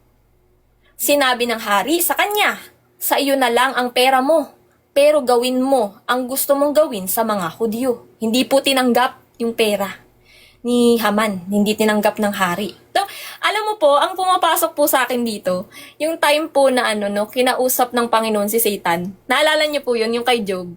'Di ba? Inalaw niya si Satan na bigyan talaga ng mga problema si Job, no? Para talagang matest matest po yung faith ni Job sa Panginoon, 'di ba? So ito po yung pumapasok sa akin dito na pinayagan niya po ang kaaway talaga. Pero napatunayan naman sa hulit-huli ang pananampalataya ni Job sa ating Panginoon ay hindi po nawala. Hindi po siya nagkasala. Bagkus, ni-restore po ng Panginoon yung lahat ng nawala sa kanya, na alam ko, higit pa nga po sa twice, or thrice, yung na-restore po sa kanya sa mga nawala sa kanya. So sabi po dito, verse 12 ng 3rd chapter po ng Esther. Kaya noong 13 araw ng unang buwan, ipinatawag ni Haman ang lahat ng kalihim ng hari. Nagpagawa siya ng sulat sa kanila para sa mga gobernador ng mga lalawigan, mga pinuno ng mga bayan, at sa iba pang mga pinuno sa buong kaharian, sa kanilang sariling wika. Ang sulat ay ginawa sa pangalan ni Haring Asuero at tinatakan ng singsing nito. So meron po siyang yung singsing binigay sa kanya, meron siyang binigyan siya ng authority. So sabi po dito, ang sulat na iyon ay ipinadala sa lahat ng lalawigan ng kaharian sa pamamagitan ng mga mensahero.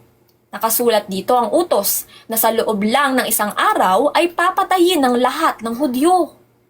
So, nagsisimbolize po sa mga Hudyo dito, talagang din po, kasama din po, kingdom citizen din, nagsisimbolize po.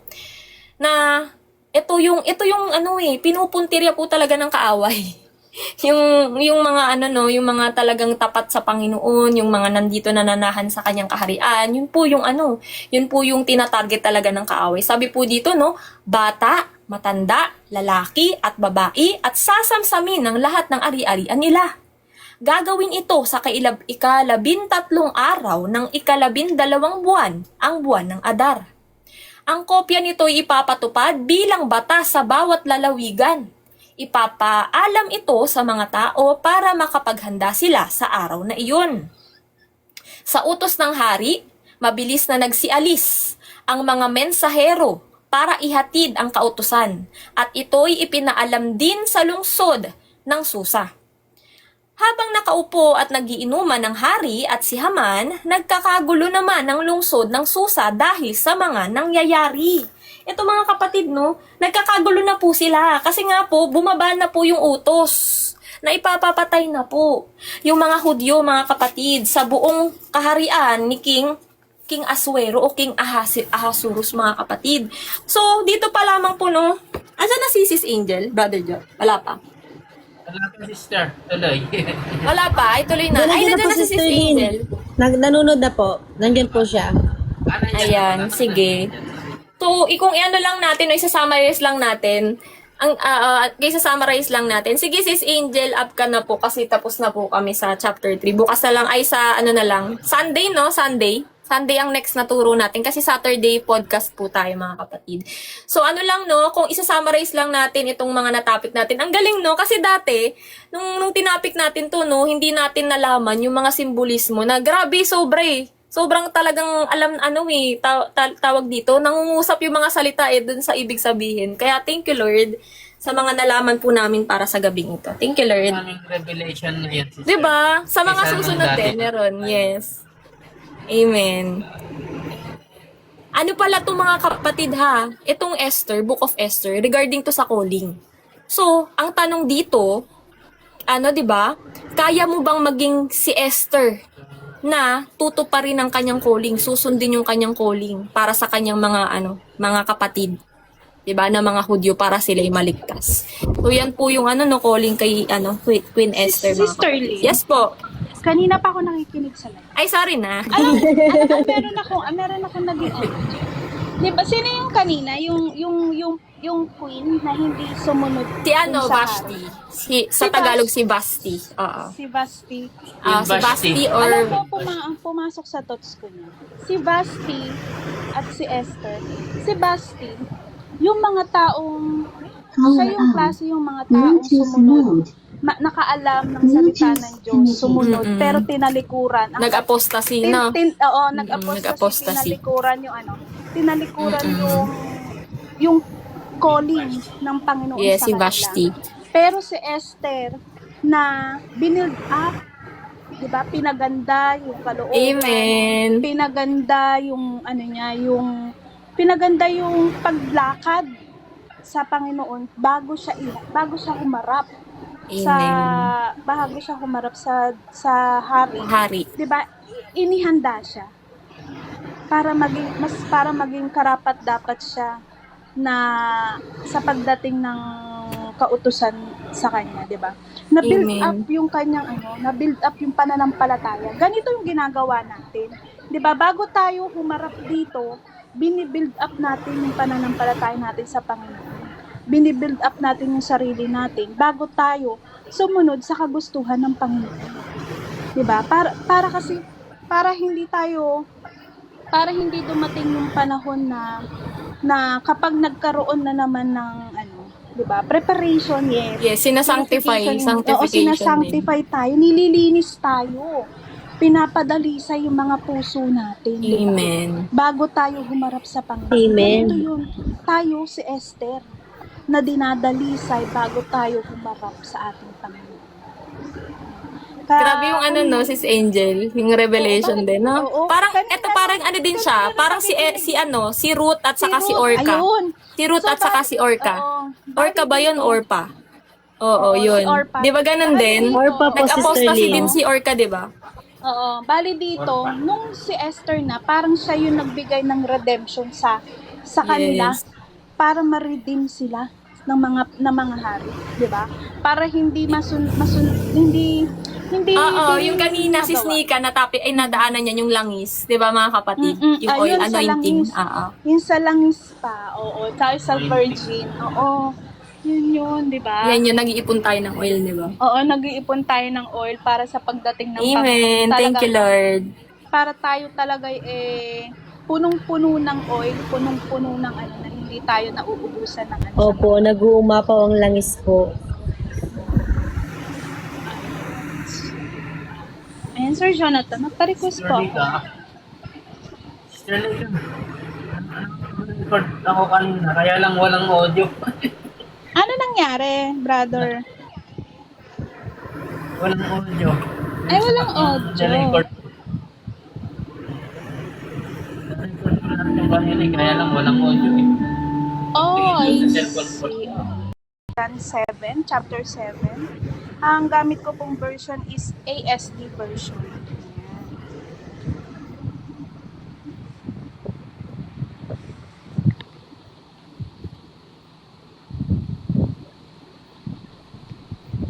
Ayan. Si Jesus at ang kanyang mga kapatid.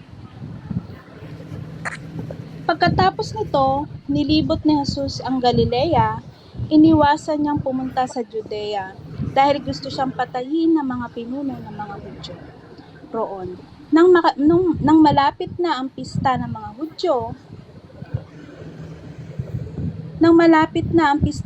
Hudyo, na tinatawag na pista ng pagtatayo ng mga kubol, sinabi ng mga kapatid ni Jesus sa kanya, "Bakit hindi ka umalis dito at pumunta sa Judea para makita ng mga tagasunod mo ang mga ginagawa mo?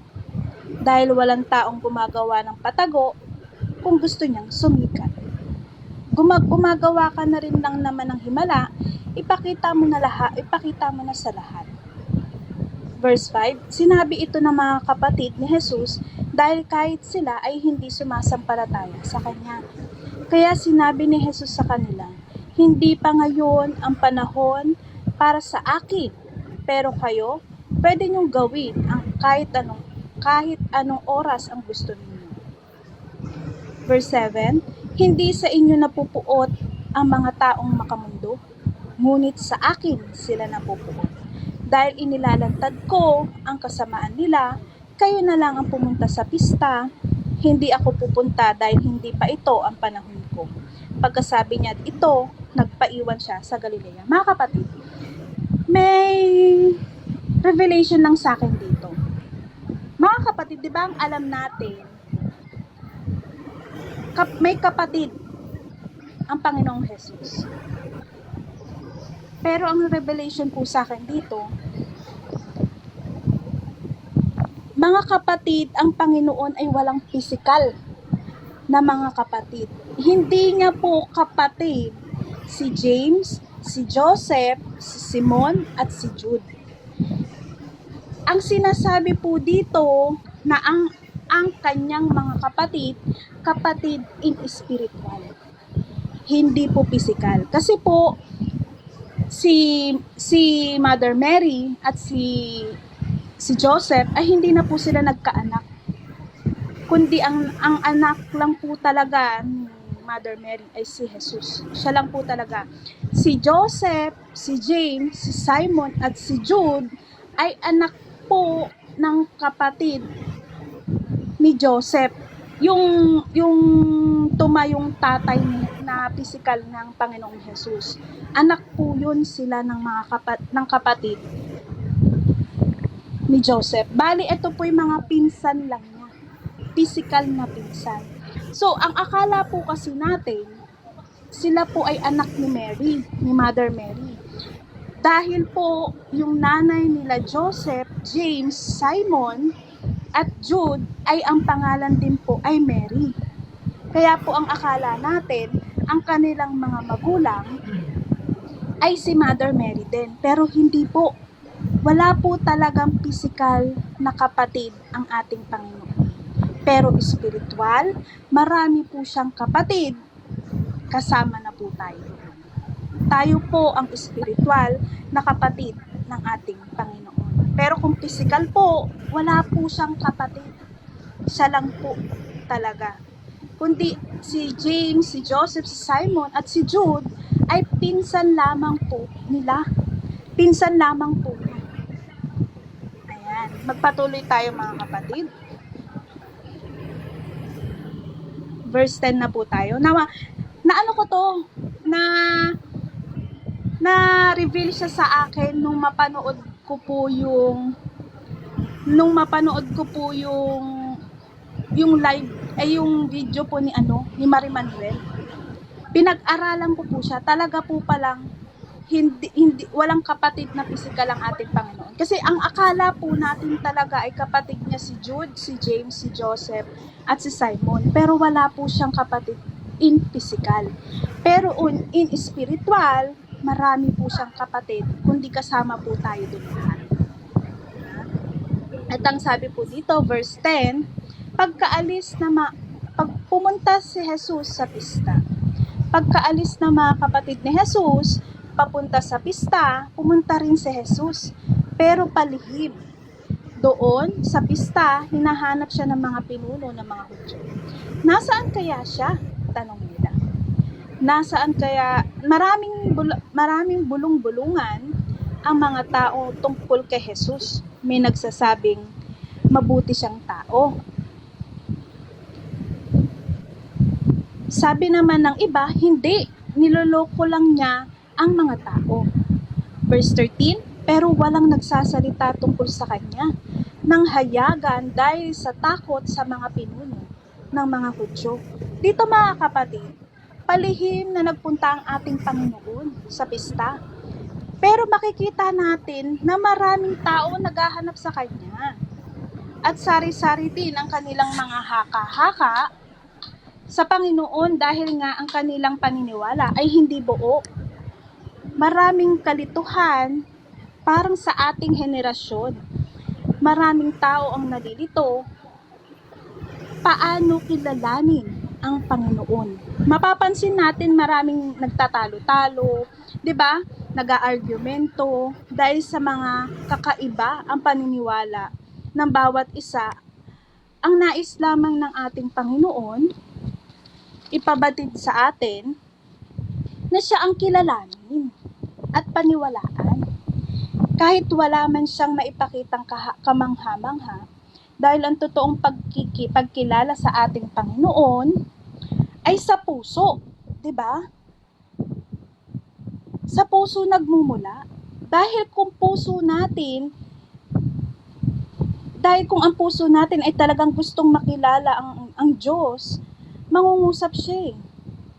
Dahil nakikita at naririnig niya ang nilalaman ng puso ng bawat isa sa atin. Bumasi tayo sa Kanya, sa Kanyang salita. Paano siya mangungusap? Paano siya mangusap? Hindi sa sarili natin pangunawa lamang, 'di ba? Kapag po ang Panginoon ay hinanap at kinilala natin, mangungusap po siya sa atin. Kakausapin niya po niya tayo at magpapakilala siya sa atin. Sa anong paraan? Sa kanyang salita. Sa pagbabasa natin ng kanyang salita, diyan po natin siya makikilala. Kaya bakit ang daming tao na nalilito? 'Di ba? Bakit maraming tao ang nagkakaroon ng kalituhan sa pagkikilala sa Panginoon? Kasi bumabase lamang sila sa naririnig at nalalaman at napapakinggan nila tungkol sa Panginoon. Kaya ang daming nagtatalo-talo tungkol sa Panginoon, 'di ba? Kasi ayaw nilang mismong kilalanin. Ayaw nilang mismong hanapin ang ating Panginoon. 'Di ba? Anong verse na tayo mga kapatid? 13 na po, Sister Angel. 14. 13 po, 13. 13.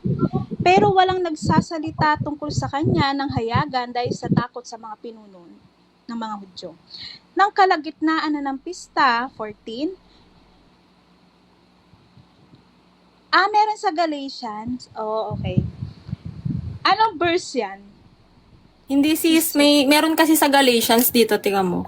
Nakalagay dito. Kasi may nabasa kasi ako noon, sinabi ni Paul. Hinanap ko tuloy kung saan. Sabi niya, sa verse, Okay. Galatians chapter 1 verse 19, but I saw none of the other apostles except James, the Lord's brother. Hindi. Anong ibig talaga, sabihin sister. nandun? Bali, ang pinasok kasi sa akin dito, ang revelation kasi sa akin, brother na tinatawag is spiritual. Hindi siya physical. Kasi Okay. talagang The wala Lord's siya- brother as Oo, spiritual. as Okay. spiritual. Talagang wala siyang kapatid. Wala siya talagang kapatid in physical. Kasi hindi na nagkaroon ng anak si Joseph at si Mary. So, Ang akala natin kasi, si Mary na tinutukoy doon na magulang ni James, ni Joseph, ni Simon at saka ni Jude ay si Mother Mary. Pero hindi po.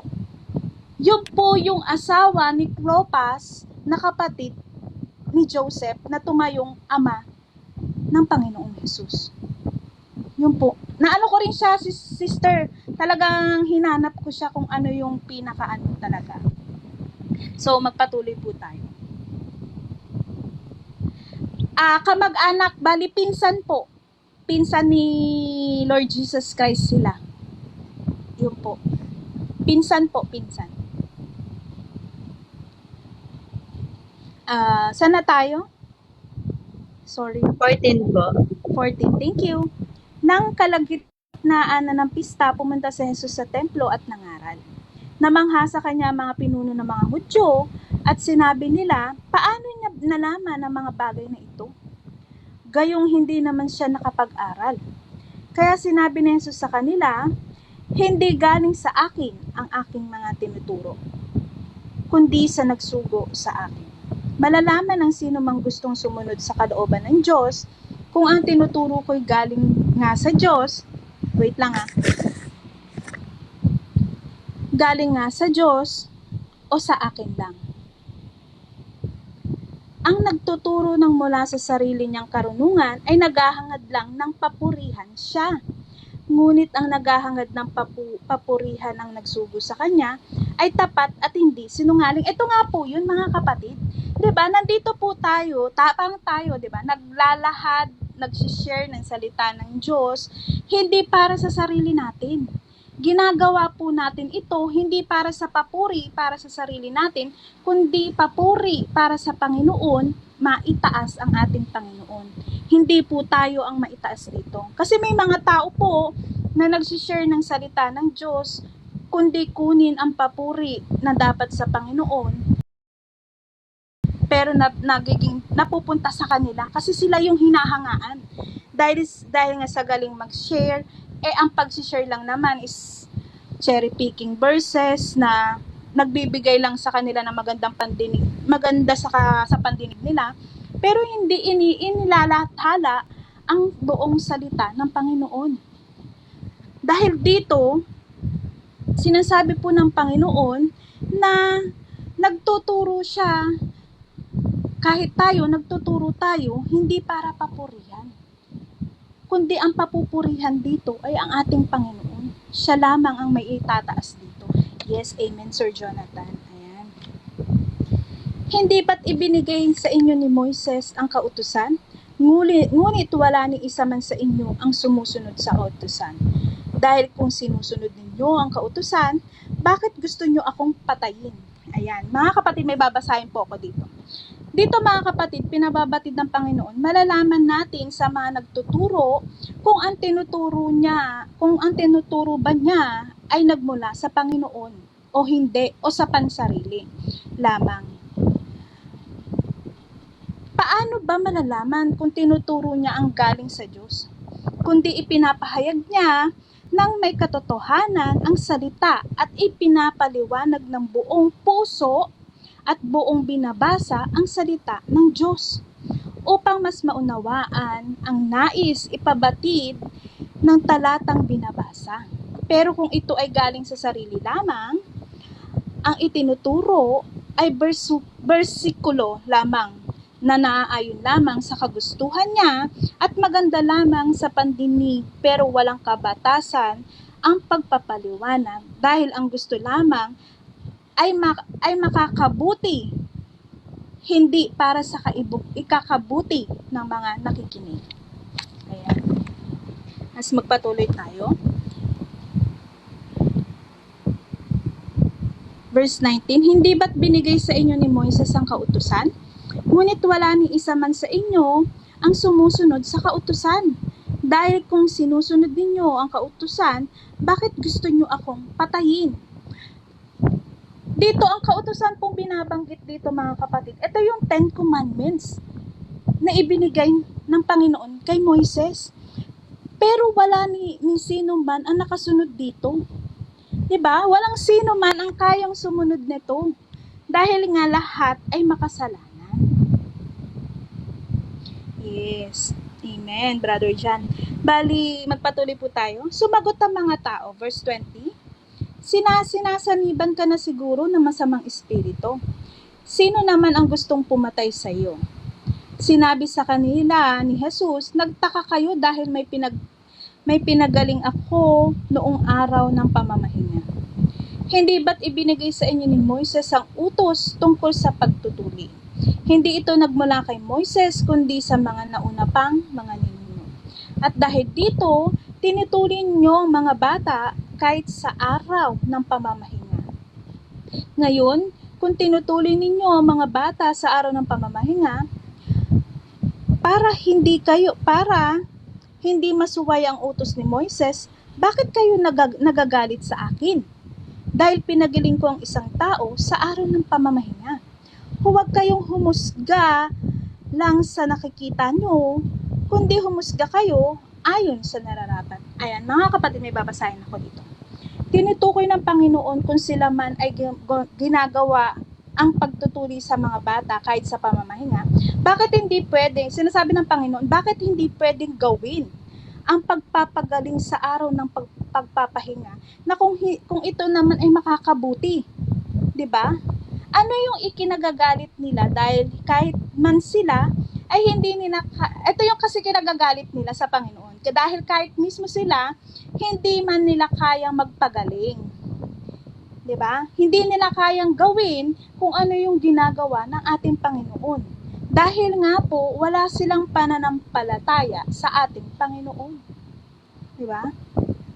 At sasabi po dito, huwag tayong huhusga sa kung ano lamang ang nakikita natin, subalit humasga tayo ng nararapat at patas sa katayuan ng ating pamumuhay. Dahil kung tayo ay isa lang din naman makasalanan, bakit ka huhusga ng iyong kapwa, di ba? Kung makasalanan ka lang din naman at hindi mo naman nababago ang iyong sarili, ang iyong pamumuhay, bakit mo huhusgahan ng iyong kapwa? Dahil lang sa nakikita mo sa kanya? Hindi mo nga alam ang pamumuhay ng taong yan, tapos hinuhusgahan mo, di ba? Kaya mga kapatid, mag-iingat po tayo sa paghuhusga natin sa ating kapwa. Lalo na kung hindi naman po natin nakikita kung ano ang takbo ng pamumuhay ng taong yan. Kasi bago po tayo humusga, di ba nga, sabi nga, makikita ang pamumuhay ng isang tao sa bunga niya, 'di ba? Kung ikaw ay makasalanan lang din naman, huwag mong husgahan ang kapwa mo. Kasi baka mamaya malaman mo yung hinuhusgahan mo ay naglilingkod sa Panginoon at talaga may mabuting bunga siya na sa pamumuhay niya. Ayan, magpatuloy tayo mga kapatid. Verse 25. Nagtanong ang mga tao kung si Jesus nga ba ang Kristo. Sinabi na ilang taga Jerusalem, hindi ba ito ang taong gustong patayin ng mga pinuno natin? Yung signal mo, Anthony. Pero tignan ninyo, lantaran siyang nangangaral at walang sinasabi ang mga pinuno laban sa kanya. Baka kinikilala na nilang siya ang Kristo. Pero alam natin kung saan siya nanggaling. Pero ang Kristo na darating ay walang nakakaalam kung saan siya manggagaling. Verse 28, habang nagtuturo si Jesus sa templo, sinabi niya ng malakas, Totoo bang kilala niyo ako? At kung saan ako nanggaling? Sinasabi ko sa inyo ang totoo. Hindi ako naparito sa sarili kong kagustuhan.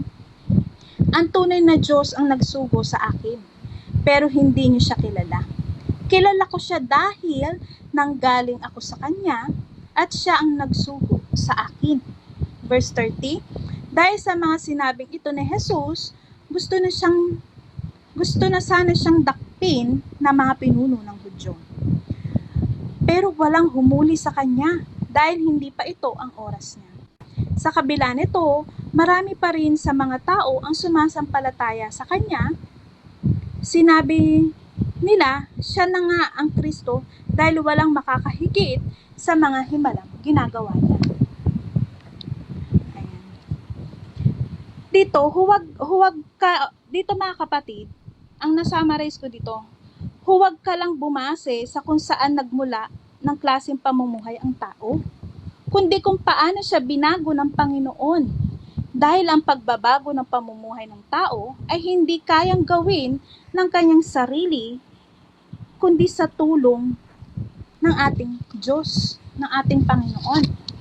Dahil hindi tayo makakarating sa ganitong sitwasyon natin kung hindi tayo pinili o dinala dito ng Panginoon. Diba? Hindi naman po natin ginusto dito eh. Hindi po natin pinili ang mapunta tayo sa ganitong kalagayan. Ang Panginoon po ang pumili sa atin.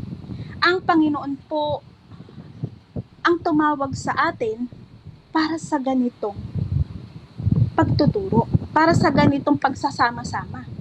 Kasi hindi naman po natin kayang gawin ito kung hindi po sa gabay ng ating Panginoon. Kilala natin ang Panginoon, nakilala natin ang Panginoon nung tayo'y lumakad at namuhay sa pamamaraan niya, ang pagsunod sa kanyang kabutihan, di ba? Nabago tayo dahil sa Panginoon. Kasi kung sa sarili lang natin, hindi natin kayang magbago. Di ba? Binago tayo ng ating Panginoon.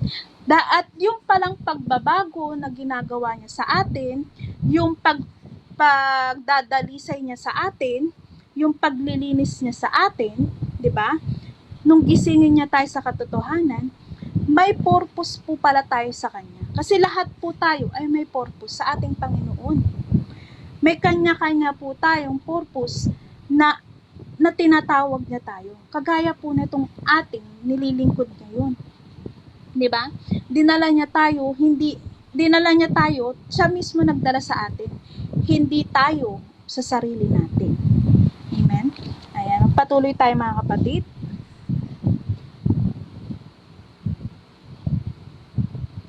Verse 32, inutusan ang mga gwardya sa templo na dakpin si Jesus. Narinig ng mga Pariseo ang usap-usapan ng mga tao tungkol kay Jesus, kaya inutusan nila at ng mga namamahalang pari ang mga gwardyang sa templo na dakpin si Jesus. Sinabi ni Jesus, sandali nyo na lang ako makakasama. At pagkatapos nito'y babalik na ako sa nagsugo sa akin. Hahanapin nyo ako pero hindi nyo makikita dahil hindi kayo makakapunta sa pupuntahan ko.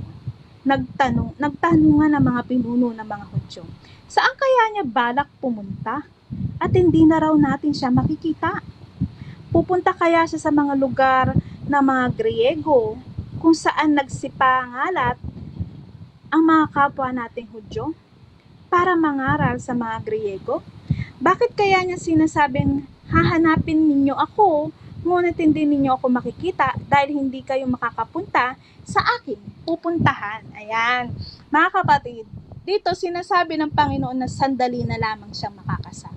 At pagkatapos, babalik na sa kanyang nagsugo. Dito, nais ipabatid sa atin ng Panginoon, hindi siya mahahanap, di ba? Dito, hahanapin siya, pero hindi siya makikita. Dahil walang makasalanan, di ba? Kasi nga po, walang makasalanan ang makakapasok sa kaharian ng Diyos. Kaya hindi nila mapupuntahan kung saan pupunta ang ating Panginoon. Kasi hindi sila makakapasok doon kasi nga po makasalanan sila dahil sa ginagawa nilang pag-uusig at sa planong pagpapatay sa ating Panginoon. Di ba?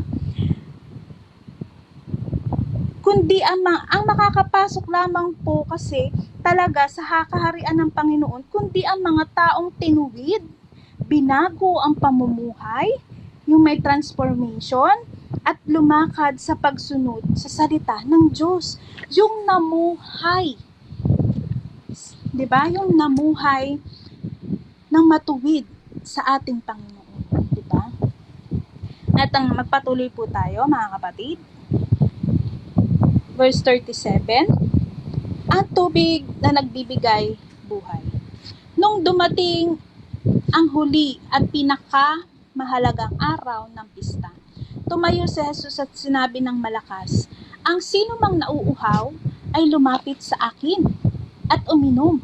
Sapagkat sinasabi sa kasulatan na dadaloy ang tubig na nagbibigay buhay sa puso ng sumasampalataya sa akin. Ang tubig na ito, ang tubig na tinutukoy ni Jesus ay ang banal na espiritu na malapit nang tanggapin ng mga sumasampalataya sa Kanya. Hindi pa naipagkaloob ang banal na espiritu na panahong iyon dahil hindi pa nakakabalik sa langit si Jesus, di ba? Hindi pa po natatanggap ng mga nasa New Testament yung banal na espiritu ng ating Panginoon. Natanggap lang po nila yon nung umakyat na, itaas na, nagbalik na ang Panginoon sa langit. Na ngayon na yun din ang natanggap natin, di ba? At ang sabi nga, di ba, dito ng Panginoon, ang tinutukoy, ang sino man daw ang nauuhaw ay lumapit sa Panginoon upang hindi na muling mauhaw. Ang ibig sabihin sa henerasyon natin, kung ikaw nauuhaw, inumin mo ang salita ng Panginoon. Espiritual. Paano po ba yun? Diba? Ang basahin mo ang salita ng Diyos upang hindi ka maging uhaw sa katotohanan sa salita ng Diyos. Diba? Inumin po natin. Basahin ang salita ng Diyos upang hindi tayo maging uhaw sa katotohanan sa salita niya, upang maging bukas ang ating isipan sa katotohanan tungkol sa salitang ipinababatid po ng ating Panginoon.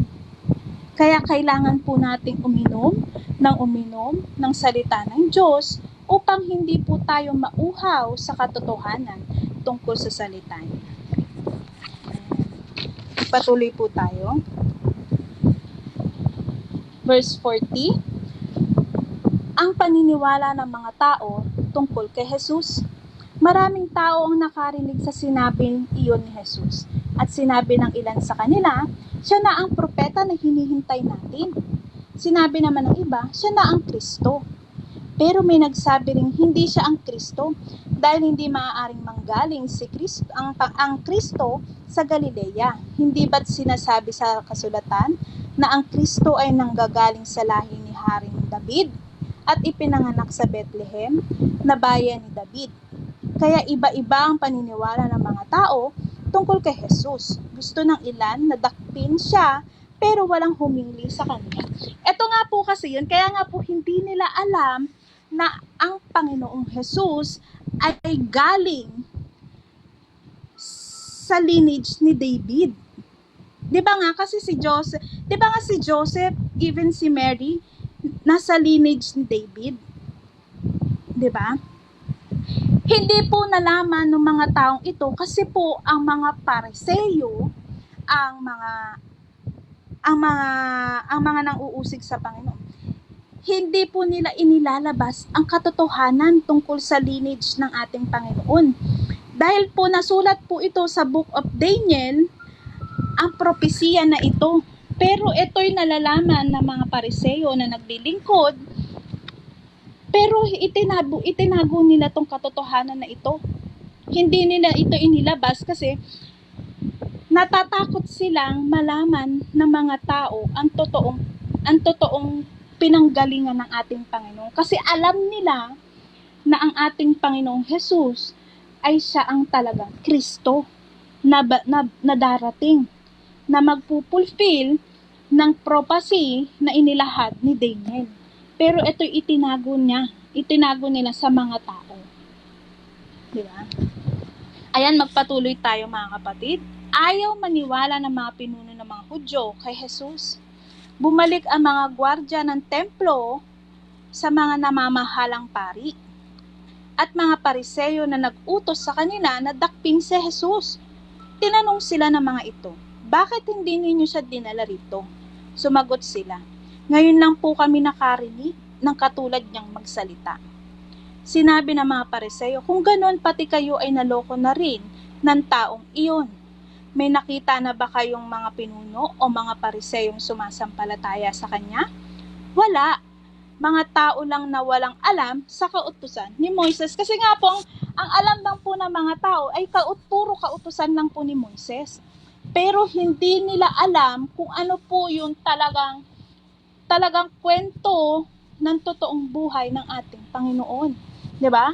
Kasi nga po, tinago nga po nila yung ni Daniel, yung propesya ni Daniel, dahil nga po, hindi po pwedeng mailabas yun dahil inano na rin po yun, talagang nakatakda na rin talagang mangyari. Di ba? At ang sabi po dito, sumpain sila ng Diyos. Isa sa mga pariseyong naroon ay si Nicodemus, na minsang dumalaw kay Jesus. Sinabi niya sa mga kasamahan niya, hindi ba't labag sa kautusan natin na hatulan ng isang tao hanggat hindi siya nililitis at inaalam kung ano ang ginawa niya? Sumagot sila kay Nicodemus, taga Galilea ka rin ba? Magsaliksik ka sa kasulatan at makikita mong walang propetang nanggaling sa Galilea. Pagkatapos nito, nag-uwian ng lahat. Diba? Pinaniniwalaan lang kasi nila yung kanilang nalaman sa kasulatan, pero hindi nila pinaniniwalaan ang katotohanan, di ba? Kaya mga kapatid, mas mahalaga pa rin po talaga sa atin na magbasa tayo ng salita ng Diyos. Huwag lang po tayo makinig, huwag lang po tayong basta-basta maniwala sa kung ano napapakinggan at nakikita po natin, lalo na sa social media na maraming nagkalat po talaga na walang katotohanan sa salita ng Panginoon. Ayan. Tapos na po natin mga kapatid. Baka meron po kayong insight, Sister Bless, Daniel, Sister Mary, kayong lahat. Sa akin, Sis Angel, wala no. Baka kay Brother Daniel, baka meron. Brother Daniel. Ayun nga po ate, ayan ang sinabi. yung Ayun. Yung nga po, yung dun nga sa last po na binanggit nyo, yung about nga po dun sa dapat talaga, wag natin anuhin agad. Kasi nga, ayun nga po, na tayo masyado sa mga napapakinggan natin through online lang, na hindi po natin talaga alam kung ano yung katotohanan, na tayo mismo yung magsaliksik kung ano yung tama or kung ano talaga yung totoo sa salita ng Panginoon, na tayo mismo yung maghanap, tayo mismo yung mag-seek, tayo mismo yung magbasa para maunawaan talaga natin at malaman natin kung ano yung katotohanan na sinasabi sa kasulatan or sa salita po ng ating Panginoong Kristo. Yun lamang po. Salamat! Ayan. So, kamusta naman po nung malaman natin ang katotohanan tungkol po sa mga napaniwalaan nating kapatid ni Jesus? Ako din talaga nagulat ako eh. Nagulat talaga ako nung Ulat ate. Nagulat ako nung marinig ko siya kay Mari Manuel. Isisend ko sa inyo yung link para mapakinggan ninyo. Kasi nung nakaraan, Umano yung ko, sister, nung sinabi mo kumalabog yung dibdib ko kasi. diba? Kumalabog yung dibdib ko. Kasi ang dami kasi, ang dami kasi dito na katulad dun sa Mark, meron din, tingnan mo, sa Mark dito. Kasi titingnan din kasi natin, di ba si Mari Manuel ay sila, Orthodox. So religion kasi sila, di ba? So ang pinopromote talaga nila, virgin talaga si Mother Mary. Di ba yun yung inaano nila? Pero dito tingnan nyo sa Mark. Sa Mark kasi meron dito nakalagay. Pero yun nga, tinatanong ko nga rin yun kay Lord ngayon, kaya hindi na ako nakapag-focus sa tinatopic mo eh. Hindi ako nakasunod kasi kinakausap ko si Lord. Kasi kumalabog yung dibdib ko kanina nung sinabi mo yun. So, hindi ko lang sure kung anong ibig sabihin. Ito, sa Mark, tinanong ko din yan kay Lord. Sabi ko, Lord, totoo ba? Ako. Mark 3. Mark 3. May papakita ako sa inyo. Isasend ko sa GC. Tignan nyo yung lineage nila. Kasi sinearch ko rin, inalam ko talaga. Yung niya. Kasi sabi ko, Lord, hindi ko po pwedeng ma-share to. Oo. Hindi ko nalalaman yung katotohanan. Kasi di ba si Apostol Pablo din kasi sinabi niya, Lord's brother, hindi naman niya yun sinabi din sa iba. Hindi naman niya sinabi yun sa iba na mga apostol. Tanging kay James lang. Di ba? Oo. Paano kaya yun? Kaya sabi ko, Lord, ang galing. Sabi ko. Nung makita ko, nung malaman ko, eto. Ayan, sinend ko sa GC. Tingnan nyo, mga kapatid. Sige. Pero ano talaga, si Lord Jesus Christ, wala talaga siyang wala. Spiritual lang talaga yun. Pero yung kay Spiritual Mother talaga Mary, yun. yun yung kailangan nating malaman. Kung nagkaanak pa siya. Hindi na siya nagkaanak. Kasi yung, Brothers, Kasi- my brothers, my sin- sisters. Yung ano, yung Kasi- sumusunod sa kalooban ng Panginoon. Like, oo, spiritual. Hindi, kasi hindi kasi spiritual talaga siya. Di ba nga kasi Virgin Mary talaga siya. Nanatili talaga siyang hindi na talaga siya nagkaanak. Hindi na siya, di ba nga kasi namatay si Joseph? Di ba? Hindi na sila Opo. nagkaanak. Di ba namatay ang yung ayan sinend ko sa sa GC natin. Tignan niyo yung Kaya nagulat ako nung makita ko to kasi sinearch ko rin talaga. Ano yan? Sa Bible? Sa Bible galing? Nakita ko lang din siya sa Hindi siya Bible galing. Pero yan talaga yung lineage niya. Kasi Yun nung lang. Hindi makita natin malalaman kung wala sa Bible. Hindi. Nung makita ko kasi to, talagang na siya dun sa ni Mari Manuel. Talaga na wala talaga kapatid ang ating Panginoon. Wala talaga siya. Confirm na lang din natin. Kasi di ba si Oo. Mary Manuel may religion? Yun nga yung inaano nila na virgin. Pero virgin si Mary. actually, ang mostly kasi talaga kay Mari Manuel, spiritual din kasi talaga siya. Oo, spiritual talaga siya. Pero kailangan natin i-confirm din kasi marami din Pero siyang mali. na-confirm ko to. Oo. Na-confirm ko to. Sister Bliss. Talagang inano rin niya sa akin. Sabi niya, hanapin mo, mahahanap mo. Kaya nung nahanap ko to, Lord, seryoso to. Sure.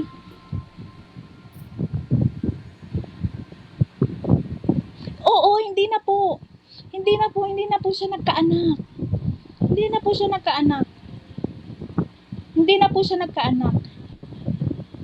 Kasi ang tunay na magulang po ang tunay na mga magulang po ni Joseph, Simon, Jude, at saka ni James,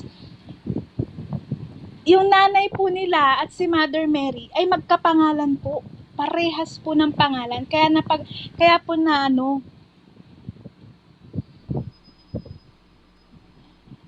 Oo, Nawalang kuryente dito.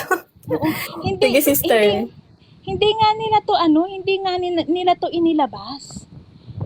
Yun din na talagang tinanong ko. Ito talaga yung tinanong ko talaga kay Lord. Lord, totoo ba?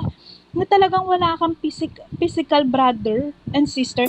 Wala daw. Kaya nga, di ba, nung dinala niya ako doon sa mga doon saan yun sa parable, di ba binanggit niya doon, nung sinabi ni Judas na hinahanap siya ng kanyang ina at mga kapatid. Ano po ba sagot ng ating Panginoon? Ang mga kapatid at mga ina, mga magulang, ang mga kapatid, magulang ko ay kaharap ko. Pero doon tinutukoy niya palang doon, wala siyang physical na kapatid talaga. Yun din talaga yung inano niya sa akin. Talagang i-confirm niya sa akin. Kasi nung malaman ko to kay Marimanta, pinag-pray ko to talagang ilalo ko to Yan talaga yung inano niya sa akin. Pero kailangan pa, kung gusto niyo mga kapatid, i-confirm niyo rin. Kasi ang confirmation kasi, ito yung binigay niya sa akin. Talagang wala siyang physical brother and sister. Pero ang maliwanag talaga, sister, ay talagang spiritual talaga yun. Kasi di ba yung sinabi niya, wala naman talaga siyang Oo, wala. Oo. Spiritual talaga yun. Ang sumusunod sa will ng Panginoon, yun yung talagang Yun yung mga kapatid, nanay, yun ang tatay, kapatid, nanay, tatay, kapamilya. kapatid. Oo, Oo. yun yung malinaw. Yung kay Mother Mary lang talaga, i-confirm na lang natin para kanya yun na lang din kamatayan. i-confirm talaga na. Praise God. Thank you, Lord. Kasi ako din nagulat ako kasi Kumalabog nga dibdib ko, sister, kaya nga naano ko. Parang nagkumakabog yung dibdib ko kanina. Ko, ano to, Lord? Bakit kumakabog dibdib ko? nung marinig ko yun, talaga ba, Lord? Wala kang physical. Kasi ang alam ko sa Bible, meron Pero, Oo, sa Bible meron. Tinanong ko talaga siya, tapos umano siya sa akin, hanapin mo, makahanap mo. Tapos yun nga, parang inaral ko talaga kung ano yung lineage niya. Ayan, nakita ko yung lineage niya. Yung ano niya. Tingnan ko nga, siya sabi, sister. Sir Jonathan? Sir Jonathan, hindi ka po naririnig.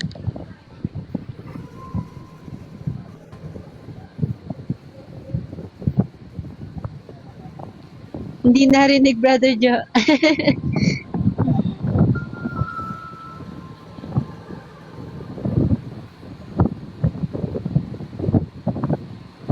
Walang boses, Sir Jo.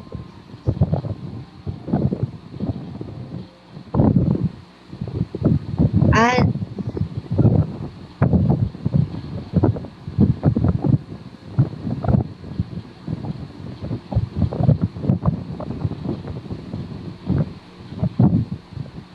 Sister Angel, ma-share ko nga din po na, yan nga po no, hindi tayo basta-basta nakikinig dun sa mga nagtuturo. Kailangan din na tayo din dapat mismo ang umanap sa salita ng Panginoon at magbasa. At basahin po natin ng full context po yun sa Biblia. Tayo po mismo ang humanap sa Kanya sa katotohanan po.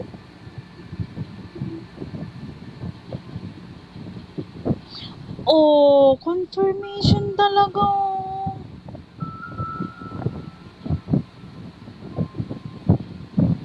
Yeah, saan yan, sister?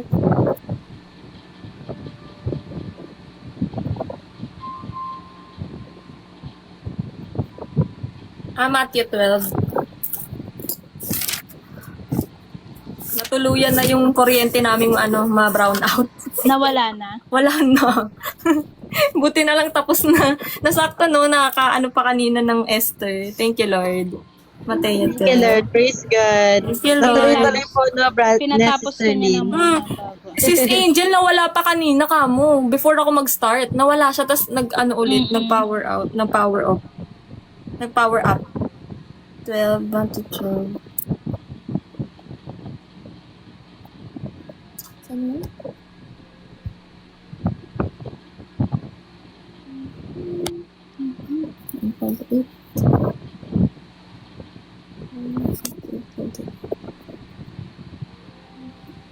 Yes, amen, Sir Jonathan. Yes. Oo, wala talagang ang sabi ng Panginoon ay kahit nga kahit nga kay Mary ang tawag niya woman eh. Hindi Woman. naman niya tinatawag na mother. Woman nga ang niya dun eh. Ang kasi talaga, spiritual, hindi physical. Spiritual talaga. Spiritual. Spiritual talaga. Wala naman tayong question dun. Spiritual talaga siya. Yun lang, i-confirm na lang din natin yung para may, yung kay Mother Mary. Kung kung wala na talaga, edi praise God, di ba? Totoong virgin, siya, Virgin Mother Mary. Kasi yan yung ng mga di ba? Ng mga Catholic sa Orthodox. Ng Virgin Mother Mary. Oh, Praise God. Thank you, Lord. first cousin of Jesus Christ. Family relationship to Jesus Christ.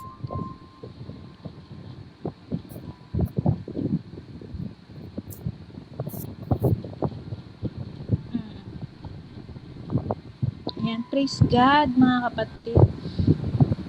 Sino mag-lead ng prayer? Sama na lang sa prayer pagka sama natin sa Oo. prayer. Para ma-confirm Sama na lang ng natin lahat. sa prayer para Praise God. Ayan. Ikaw na lang, Magdasal Sister na po ba Angel. tayo? Ikaw na lang, Sister Angel. Mukhang sila, nagsa-search ata yung mga yan. Search, mananahimik Busy sila, pa. nagsisearch sila. Kalmahan nyo lang. Init mga din kasi kapatid. dito, Sis Angel. Oo, ayan, Sige, taray mga kapatid. na. Tayo manalangin na. Manalangin na po umupo. tayo. Thank you Pipikit po, ang Lord. ating mga mata. Panginoon, maraming salamat po sa gabing ito na kami po'y muli inyong pinagsama-sama, hindi sa aming mga pisikal, kundi sa aming mga spiritual. Lord, maraming salamat po sa mga revelation na ipinagkaloob mo sa amin na kami ay napuno at talagang tuwang-tuwa sa mga iyong ipinahayag na katotohanan sa inyong salita. Maraming salamat, Panginoon, na kami ay lagi niyong binubusog sa inyong salita. Lord, humihingi kami ng kapatawaran sa aming mga kasalanang nagawa. Patawarin at kaawaan niyo po kami, Panginoon. Ganun din po ang mga taong bulag pa rin sa katotohanan tungkol sa inyo. Patawarin at kaawaan niyo po sila at ang mga taong matitigas pa rin ng mga puso, Panginoon. Ang mga kapatid ko po na dumadanas man po ng mga battle sa kanilang mga buhay, Lord, patatagin niyo sila. Patatagin ang pananampalataya ng bawat isa sa kanila. Huwag niyo pong hayaan na ang kanilang pananampalataya ay humina. Dahil kayo lamang po ang kailangan ng bawat isa. Dahil apart from you, Lord, we can do nothing. Kaya, Ama, ako'y lubos at labis na pagpapasalamat sa maghapon na iyong paggabay sa amin, na hindi niyo kami pinababayaan at patuloy kaming maglilingkod sa inyong Panginoon at tandang ialay ang bawat buhay ng bawat isa sa amin sa paglilingkod namin sa inyo. Dahil ikaw ay nag-alay po ng buhay para sa amin upang kami mailigtas, upang kami ay matubos sa kasamaan ng mundong ito. Maraming salamat, Panginoon, na kami po ay minulat mo sa katotohanan sa mundong ito. Dahil ang mundong ito ay punong-puno ng kasinungalingan, punong-puno ng kasamaan. Kaya maraming salamat, Panginoon. Kami po'y hinatak mo pabalik sa inyo. Kami ay hinatak mo upang baguhin ang aming pamumuhay. Maraming salamat, Panginoon, sa walang sawang pagmamahal. At ang pagmamahal na ipinagkakaloob ninyo, ay ito rin po ang ipagkakaloob namin sa aming mga kapwa. Dahil ang pagmamahal ay walang katumbas ng anumang kayamanan sa mundong ito. Dahil ito'y galing sa inyo. Panginoon, hindi na po namin hinihiling ang anumang kayamanan ang meron sa mundong ito. Dahil ang natatanging kayamanan meron kami ay ikaw lamang, Panginoon. Muli, ako'y lubos at labis ng papasalamat sa inyo. Nawa, ang mga kapatid ko, kung may mga karamdaman na po kasama ang kanilang pamilya at ang lahat ng tao, Panginoon, pagalingin mo ang bawat isa sa amin. Hilumin ang bawat sakit na nararamdaman namin, Lord. Dahil ikaw lamang po ang pinakamagaling na manggagamot sa amin. Lord, sa pagtulog po ng bawat isa sa amin, kami ay proteksyonan. Dahil alam po namin, hindi man kami maatake ng kaaway sa ganito dahil alam niyang kami ay lumalaban sa Kanya. Pero sa aming pagtulog, huwag niyo pong hayaan na kami ay mapasok ng kaaway. Protektahan niyo po ang aming kapayapaan sa aming pagtulog. Ilayo sa anumang makakasama sa amin. Muli, ang lahat ng papuri at pagsamba ay sa inyo lamang itataas. At ikaw lamang po, Panginoon, ang maitataas sa buhay namin sa araw-araw. Maraming salamat po. Heavenly Father God, through our Lord Jesus Christ, lahat ng papuri at pagsamba ay sa inyo namin. The Father, the Son, and the Holy Spirit, one God. Amen. Shalom, Pati. everyone. Hello, Good night. everyone. Good night. Don't forget to pray.